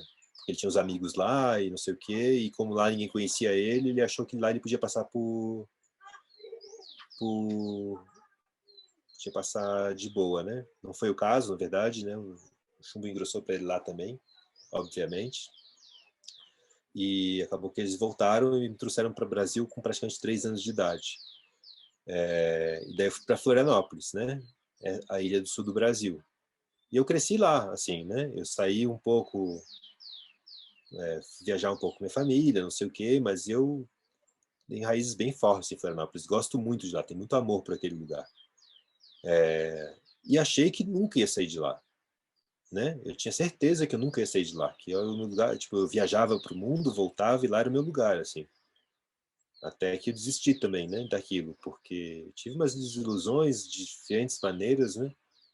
E resolvi ir para São Paulo. Na verdade, resolvi ir para a Argentina, mas aconteceu um imprevisto que eu acabei arranjando um trabalho em São Paulo e fui para São Paulo. Para fazer um trabalho, uma residência, que ia durar 1 ano, e daí eu passei 7. Porque eu já emendei outro trabalho, né? Porque São Paulo é essa loucura, né? Você fica lá, você é absorvido e você não consegue mais sair da máquina, né? Então, assim, depois eu fui para... Eu tinha certeza que ia morar em São Paulo para sempre. Daí eu fui para Belo Horizonte. Tinha certeza que foi em Belo Horizonte um tempo, mas pelo menos um tempo longo, né? Agora eu saí de Belo Horizonte, não sei para onde eu vou. Isso é uma coisa da minha vida, né? Vida pessoal, né? De, tipo, provavelmente eu vou passar um tempo em outro lugar agora, tem uns planos, tem uns trabalhos já agendados, então eu vou meio me organizando para ir morar nesses lugares, assim, que são os lugares que o trabalho me chama também. Assim, o trabalho é muito escasso, né, no Brasil, né? Então, assim, em Florianópolis, por exemplo, para eu trabalhar com um artista, eu tinha que fundar as bases do que ia ser o meu trabalho como artista, né? Então eu criei uma galeria experimental porque lá não tinha, junto com alguns amigos. Eu movimentava um grupo de estudos fora da universidade, porque tudo era vinculado à universidade. Fora da universidade não tinha mais nada. Então eu criei um grupo de estudos de cinema porque não tinha. Lá não tinha nada, lá você tinha que fazer tudo, né? O que é legal de morar no interior é isso, né? Que tem muito o que fazer, né? E quando eu fui para São Paulo tinha tudo. Então eu não precisava fazer nada disso, porque o que eu vou fazer? Tipo, abrir um grupo de estudos sobre cinema, tem 200, né? Eu posso participar dos que tem, né? Então, assim, foi uma mudança eu tive muito tempo no meu trabalho pessoal também, né? Porque essas coisas de liderança, de criar conexões e criar ambientes, né? Para que o pensamento flua e aconteça, desgastam muito, né? Consome muita energia. Em São Paulo sobrou muita energia, eu fui trabalhar mais com o meu trabalho mesmo, de artista, o que foi ótimo para mim naquele momento. E em Belo Horizonte, já não tem tanta coisa, né? Já é um lugar bem parado, assim, mas eu estava conectado com pessoas maravilhosas, né? Me conectei, tipo, eu fui numa situação muito boa para lá, fazer residência no Jaca, que é um lugar incrível, com a Francisca Caporali, que é uma pessoa fantástica, e todo o núcleo de pessoas que ela me apresentou, né? acabou que eu conheci toda a classe artística de Belo Horizonte muito rápido, né? De Solange Pessoa às pessoas mais díspares, né? Ao Manuel Carvalho, né? De todo mundo, assim. Muito rápido, porque é isso, o meio é pequeno, né? As pessoas se conhecem. Eu tinha muito afeto já com algumas pessoas de Belo Horizonte por causa de trabalhos em São Paulo, né? Por exemplo, os meninos do Grivo, o Cal Guimarães, algumas pessoas que eu conhecia de trabalhos em São Paulo e de outros lugares, então também já foi fácil de me conectar com diferentes gerações, né? De trabalho, né? Então, assim, foi rápido, então não precisei também criar nenhuma liderança, porque as lideranças já estavam ali, o que eu podia era apoiar as que já tinham, né? Agora, por exemplo, aqui em Tamonte, aqui na montanha, aqui em Berta, né? Aqui em Caxambu, nessa região, né? Em Matutu, se eu quiser ficar por aqui um tempo, né? Eu vou ter que criar liderança, né? Porque aqui, tipo, tem os artistas perdidos no campo e eu teria que fazer um grupo, se eu quiser morar aqui, que eu não sei se vai ser o caso, criar um espaço de residência, por exemplo, para receber artistas de fora, internacionais ou nacionais, e criar interlocução com as comunidades, né? ICMBio tem um aqui perto, por exemplo, né? Instituto Chico Mendes, tem muito desmatamento aqui, né? Um lugar muito problemático ambientalmente, talvez é o parque mais importante do Sudeste, né? Por causa da quantidade de nascentes, né? Mantiqueira significa serra que chora porque é uma nascente, tipo, no meu terreno aqui, que é um terreno pequeno, tem 2 nascentes de água e uma cachoeira de um rio que passa, né? E no terreno do lado tem mais 2 nascentes, é impressionante, né? É tipo Serra do Cipó, mas eu acho que é ampliado ainda por causa da quantidade de água de cada nascente, né? Teria que criar um movimento, né? Com esse MBio, com não sei o quê, me conectar com várias pessoas, ambientalistas e artistas, e poder criar alguma coisa interessante aqui. Mas não sei se é o caso de ficar muito tempo aqui, mais uma residência pandêmica, né? Eu estou de residência aqui. Mas já estou começando a fazer um projeto de recuperação de um curso d'água ali, né? Uma mata ciliar, por exemplo, né? Então, assim, o deslocamento aconteceu muito porque o trabalho me obrigou a me deslocar, né? Não porque eu quis, né? E o Brasil é muito escasso de trabalho, né? Então, assim, eu recebi muitos convites de trabalho para fora do Brasil e se eu tivesse saturado de trabalho aqui no Brasil, eu não teria ido, porque eu tenho uma conexão muito forte com essa terra, né? Eu acho que é muito importante aqui a gente trabalhar aqui, porque aqui a gente está na colônia, né? Tem muito pouco interesse, na verdade, se for ser bem sincero, muito pouco interesse de trabalhar para gringo ver, né? Porque eu acho que tem muita coisa importante para fazer aqui, né? Ser reconhecido na Europa, né? Eu fui muitas vezes para a Europa trabalhar, mas mais porque eu ganho dinheiro e a coisa lá acontece, lá tem um certo reconhecimento. Aqui a gente trabalha e parece mula, né? Carregando pedra morro acima e tem muito pouco reconhecimento, muito pouco dinheiro, é tudo muito difícil, né? E lá, por ser talvez a matriz da colônia, né? Esse pensamento exploratório está explorando a gente também, né? Leva a gente para lá, suga o que a gente tem de melhor também, né? Que a gente tem muita coisa aqui enquanto nação, enquanto civilização, né? Proto-civilização, sei lá o que a gente não sei direito, na verdade, esses conceitos para mim são confusos ainda, estou pensando sobre eles. Então as viagens estão muito vinculadas a isso, né? Não porque eu queira viajar. Eu, por mim, teria ficado a vida inteira em Florianópolis, né? Mas chegou uma hora que me esgotou, não tinha condições de trabalhar mais lá, né? Em São Paulo eu saí só por causa de amor, né? Convites de trabalho fora, tudo, né? Mas sempre voltava, né? Porque é um lugar bom de estar, porque é um lugar onde você faz muita conexão, né? Você conhece, o mundo inteiro passa por São Paulo, né? O mundo das artes inteiro, quem está pensando arte, né? São Paulo, Rio, né? Mas também Belo Horizonte é incrível também, mas já não passa tanta gente, né? Já é um lugar mais, como eu digo, o mineiro também é mais acanhado, é mais protecionista, né? Mais fechado, dificilmente te convida para trabalhar, né? É difícil, né? Isso. Então não é uma queixa, né? A natureza tem pouco e daí se protege para poder ter um pouco para cada um, né? E daí chega um cara de fora e daí tipo leva um tempo para conseguir ser assimilado pela galera, né? Local, né? Pelo grupo local. o mineiro tem mais, é mais acanhado, né? São Paulo, como tem muito, né? Como tem muita conexão e como tem muito recurso atravessando, então, se você é competente, você consegue se conectar, né? Mas eu não sei se eu volto para São Paulo, provavelmente não. Teria paciência de morar naquela cidade de novo, né? Porque tem todo o lado ruim da violência urbana que não me interessa também de ficar sendo massacrado. Enfim, né? Viagem, acho que faz parte do trabalho do artista se conectar, né?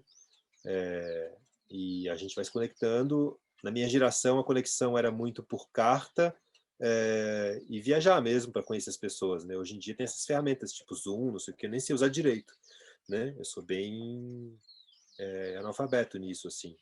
Essa conexão. Eu ainda mando e-mail, né?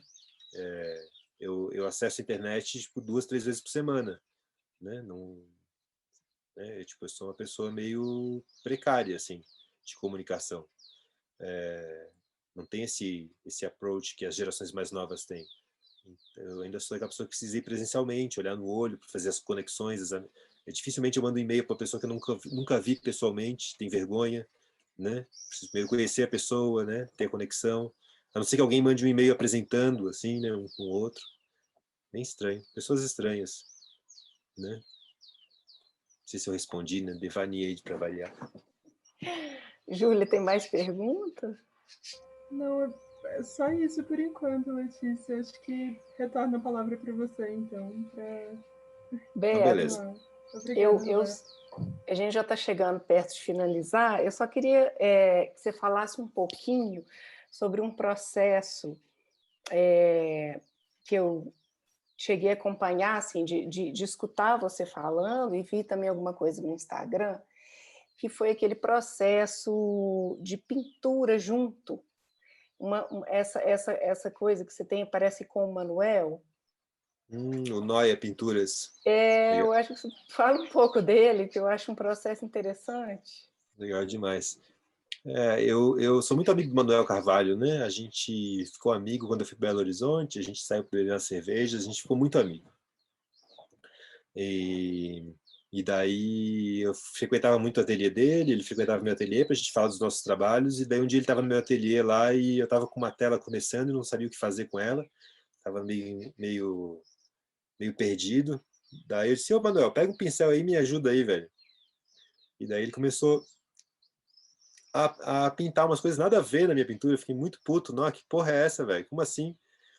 E daí eu comecei a interagir com ele e a gente começou a criar uma brincadeira de um destruir o que eu estava fazendo e criar uma região de pintura enquanto conflito, enquanto espaço de batalha, assim, campo de batalha, né? Meio como repente, sabe, da música.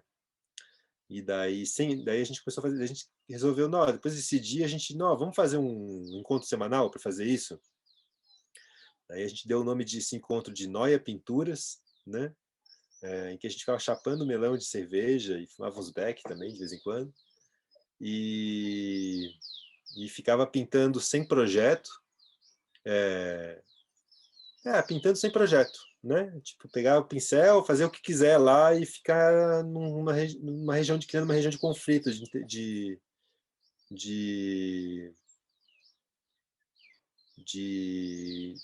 liberdade também. E foi um processo bem longo, né? Durou 2 anos, a gente terminou por causa da pandemia. E vocês chegaram a registrar alguma coisa, a Quando formalizar esse processo, ou não é interesse? a gente mostrou um trabalho naquela exposição linda da Manuela da Manu Gross, né? Quando teve o apocalipse da entrada do Inominável, né? Quando teve esse apocalipse, ela fez aquela exposição linda, como Maquilha Corta as Ondas, Sim, sim. que a gente mostrou uma pintura lá, né? Uma exposição muito importante, né?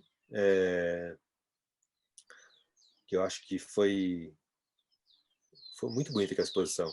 Um orgulho de ter participado dela e agradeço muito o convite da Manu. A gente mostrou um trabalho do Noia, porque o Noia fala sobre isso, né, sobre essa zona de batalha, né, porque era um lugar de extravasar também, um lugar que a gente encontrou para extravasar esse momento de crise política e social que a gente está vivendo no Brasil desde o impeachment da presidenta Dilma. tem a ver com esse encontro, as proposições que foram geradas enquanto pintura no nosso encontro tinha muito a ver com isso. A gente mostrou uma pintura numa exposição chamada Algoritmos, lá no Mama Cadela. Quem que foi o curador? Eu não consigo lembrar o nome do curador, né? Quem negociou isso foi o Manuel, eu não participei da negociação, mas a gente mostrou uma pintura lá. E a gente estava com uma exposição que ia abrir na semana do lockdown. Uhum. Uma individual do Noia. A gente ia abrir a exposição e daí Não sabia. a gente chegou a divulgar e daí a gente cancelou porque não fazia sentido juntar a gente, aglomerar a gente no começo de uma pandemia, né? Não faz ainda, né, sentido. Então, a gente provavelmente depois da pandemia a gente deve fazer essa exposição, essa individual de 2 pessoas, né? O Beto, o Shima está dizendo aqui, é o encontro de confronto, mas também de diplomacia, negociação, em suma, a pintura como espaço político, democrático. O Shima é um gênio, né? Eu amo o Shima, não é à toa. O Shima saca tudo, né? Ele é bem... né? Ele acompanhou muito de perto, né? O Shima ficou um tempo morando lá em casa, nessas épocas, e ele acompanhou de perto minhas angústias, as tretas com o Manolo, né? Mas foi bem importante esse processo com ele, assim, né? Várias coisas que eu aprendi com ele eu vou levar para a vida, né? Espero voltar a fazer, espero que o Noia volte, né? No futuro. Ele complementou aqui, Arena dos Dois Amores. Querido. Mas é muito bonito esse processo, e é um processo incomum, né? Assim, quer dizer, eu nunca ouvi falar, né, de 2 artistas que, pelo menos nunca, se alguém fez, não colocou público isso, né? Esse embate, esse encontro, essa diplomacia, esse lugar de conversa, de cor também, né? De cor, de veladura, desses elementos da pintura mesmo, né? E muita canelada, né?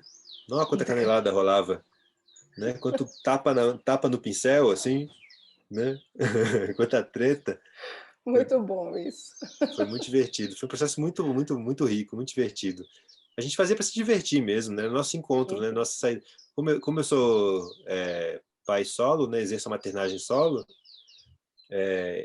muito poucos momentos eu não estou com Marta no colo ou cuidando de Marta, né?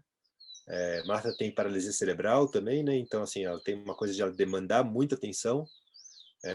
Então, depois que Marta nasceu, em 2016, eu acho que voltei 2 vezes para casa depois da meia-noite, né? Eu cortei da vida, tipo, vida noturna, minha vida desapareceu, assim, muito. E esse encontro semanal com o Manolo era tipo minha saída, assim, né?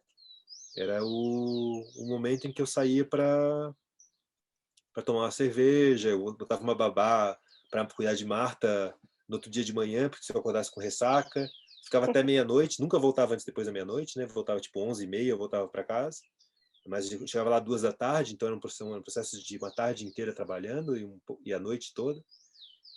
E daí alguns amigos a tomar cerveja enquanto a gente trabalhava, já virava meio que uma festinha, assim. A gente ficava lá trabalhando no ateliê, mas aí a Carol Santana, a outra Carol, a Carol Vilela, aparecia às vezes uns amigos do Manuel, o Gustavo, do Mama Cadela, né, o Gustavo Maia. Outros artistas da cidade foram para lá, o Canário foi uma época. Iam para lá para ver, para ficar lá junto, compartilhando. Alguns curadores, alguns críticos foram para lá, né? Foi um processo bem legal, assim, tipo, um lugar de encontro e de trabalho. Assim, nunca tinha vivido nada parecido e espero voltar a ter a oportunidade de pintar com o Manolo mais vezes, né? Muito divertido. O Beto, apareceu uma pergunta aqui que não tem como eu não fazer, porque também era uma coisa que eu queria falar e me esqueci. A Selma pediu para você falar um pouco do processo de criação dos bonecos, brinquedos que você está fazendo para a Marta. Eu nessa quarentena, né? Eu Quando Marta nasceu, eu tinha o plano de todas as roupas dela eu costurar, né? Esse era o meu plano. Então eu comprei uma máquina de costura quando a Raquel ficou grávida e comecei a estudar um pouco de costura, bem por cima, assim, achando que ia dar conta. Mas daí, como Raquel partiu quando Marta nasceu, eu fiquei não tive tempo, né? Foi impossível, assim. E agora eu comecei tipo, eu reclamo muito dos brinquedos para criança, né? São muito ruins os brinquedos. E brinquedos para crianças com paralisia cerebral mesmo não existem, assim, a não ser que sejam importados da Alemanha e custam, tipo, R$ 500 um brinquedo, assim.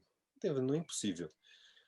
E daí eu comecei a fazer os brinquedos, né? Eu chamo fiapos, né? Eu percebi que Marta gosta de um tipo de coisa, ela se interage com um tipo de textura, ela curte algumas coisas. E daí eu me dedico diariamente, agora é isso, diariamente eu passo uns 20 minutos, 15 minutos na máquina de costura, fazendo brinquedos para ela, assim. E são bem divertidos. Ela ama os brinquedos, ama. Né? Ela dá nome para os brinquedos. Eu criei um livro de certidão de nascimento para os brinquedos, em que eu desenho o brinquedo e ela dá o nome.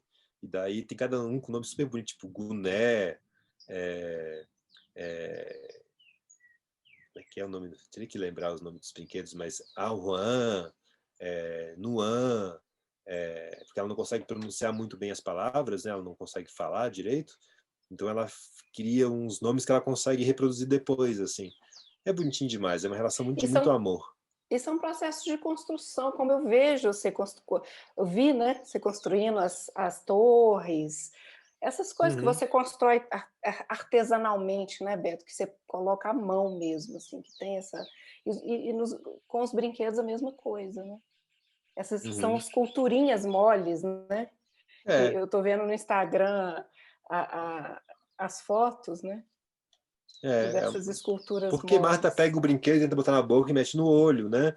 Então tem que ser mole, né? Eu boto sinos dentro, boto coisas que fazem barulho, e é como se fossem brinquedos para um recém-nascido, uma criança com... Marta tem uma habilidade motora de uma criança de, sei Uhum, lá, 6 meses, talvez, né? Apesar de ter 4 anos e pouco.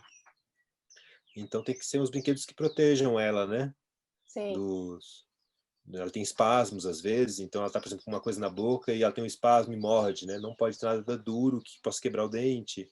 Então, assim, é um cuidado com a criança de amor. Sim. É sobre amor, né? Então, na verdade, quando eu falei que era sobre cura, né? É sobre amor e cura, porque Sim, também amor também eu acho que é parte fundamental do processo, né? Comprometimento, amor e cura. Que tem tudo é. conectado, né? Mais ou menos a mesma coisa, né? Acho que é Mas sobre isso mesmo, né? é Tudo que foi falado aqui. se não é sobre amor, eu acho Muito que a gente bom, tem pouco Bé. tempo. Eu queria terminar. Hum. Se alguém tiver mais uma pergunta, senão eu vou terminar. E daí, para terminar, eu tinha uma Só a finalização que eu queria Isaura, ser. a Isaura agradecendo aqui, o Shima falando amor. Eu vou mostrar um trabalho.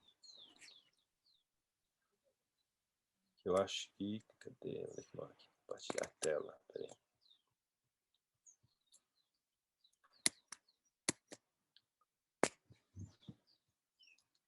Eu queria mostrar por último esse trabalho aqui. Eu apanho um pouco ainda. Se eu fizesse isso todo dia, eu acho que eu conseguiria. Eu queria mostrar esse trabalho aqui. Não tem áudio, tá?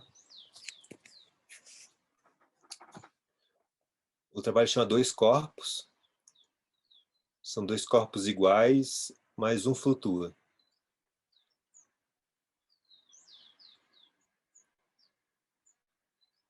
É um trabalho para mim bem importante, assim. Eu acho que ele marca um espaço para mim. Um flutua e gira, né? Ele flutua a 2,5 centímetros do chão.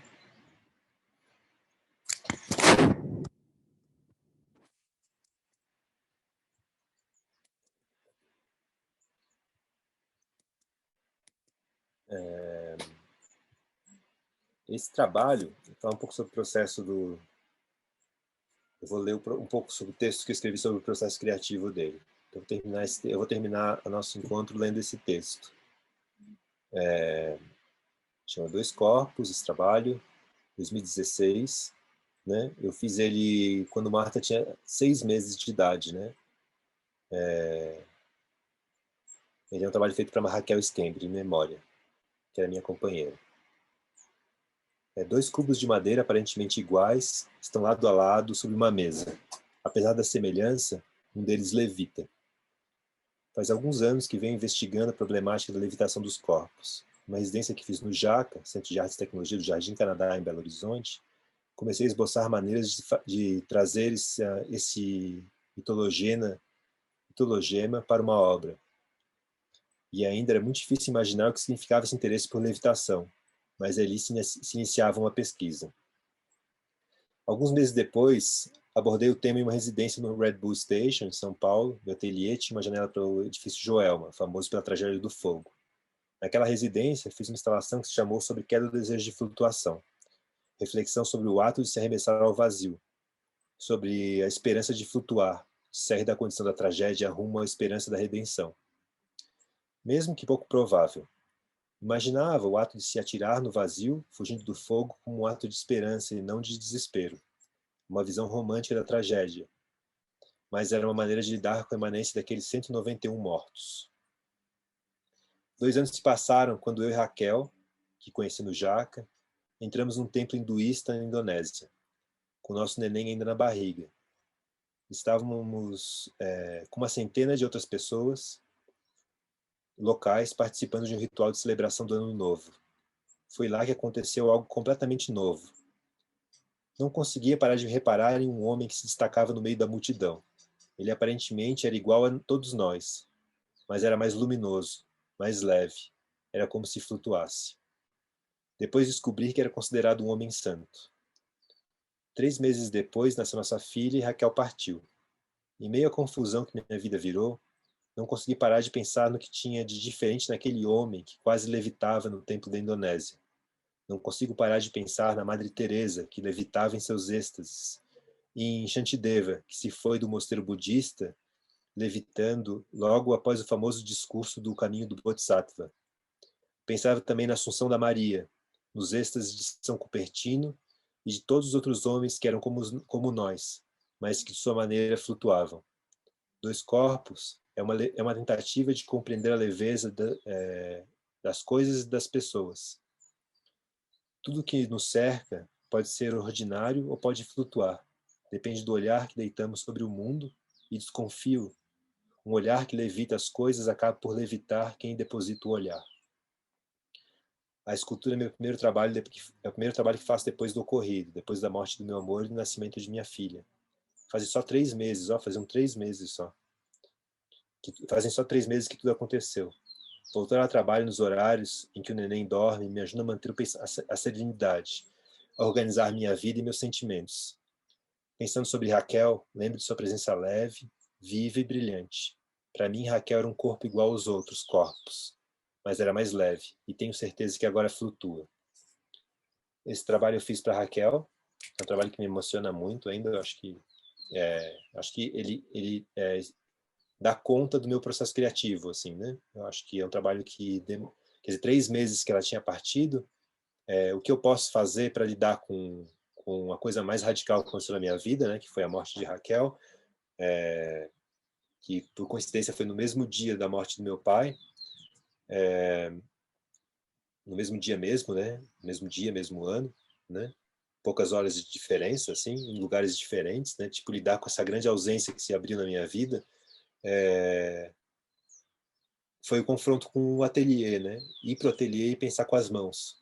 O que eu poderia fazer disso e poder sobreviver a esse momento de luto, né? De enlutamento também. Enlutamento no sentido de luta. A vida é uma luta para mim, né? Estamos enlutados mesmo. E o trabalho é esse lugar da luta, né? Nesse sentido, o trabalho é muito político, o meu trabalho. Minha relação com o trabalho é muito política, né? A arte e a vida são uma coisa só. né? E acho que isso não devia ser o privilégio dos artistas, né? Isso é uma condição humana, né? O humano é artista fora da alienação do próprio corpo, né? E esses corpos que estão sendo colonizados, explorados e alienados da sua própria condição, né? São nossos aliados, né, nessa luta, né? O lugar do artista é o lugar do povo, né? É estar junto com ele, assim, lidando com os afetos e observando que todos estão da sua maneira transformando os afetos em coisas também, em visibilidades, em sonhos, no que seja. Em sentido, para mim, é sobre isso a arte, né? Então, meus amores, eu fiquei muito honrado com o convite. Para mim, uma grande... Agradeço profundamente. Roberto, eu te agradeço pelas reflexões tão intensas, importantes, necessárias que você trouxe aqui para a gente hoje, tão emocionantes, né? E a gente tem terminado as falas do NEDEC pedindo para as pessoas ligarem as câmeras para a gente também ter esse olhar para cada um, né? Então, quem quiser, sinta-se à vontade de ligar as câmeras para a gente poder despedir do Beto aí com esse carinho, retribuir esse carinho enorme. O que eu faço para visualizar aqui, galeria? A galera tá toda aí, ó. Muito demais. Te agradeço em nome do NEDEC, te agradeço em nome de todos. Muito, muito obrigada por essa generosidade, pelo seu tempo. Um beijo imenso na Marta. Estou aqui emocionada. Peraí que eu vou trazer a Martinha para mostrar a Martinha para vocês. É só um pouquinho. Ó, essa aqui é a Martinha. Eu tô sem microfone.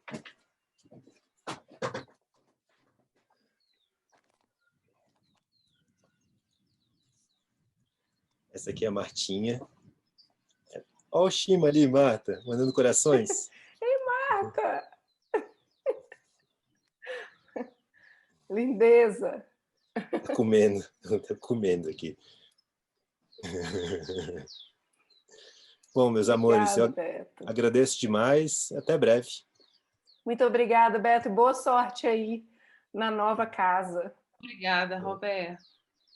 Tchau, tchau. Obrigada. Dá tchau, Martinha. Tchau, tchau. Martinha. Tchau, tchau. Obrigada, Beto. Tchau, obrigada. Boa tarde para vocês. Tchau, Martinha. Boa tarde, Beto. Olha lá, Marta. Tá todo mundo dizendo tchau, Martinha. Até o Shima. Tchau, Martinha. É o Shima, Marta, ali. Tchau, Martinha. Martinha. Olha quanta gente, Marta. Tchau, tchau. Vou embora. Tchau. Tchau. Gente, obrigada pela presença. Grande abraço a todos.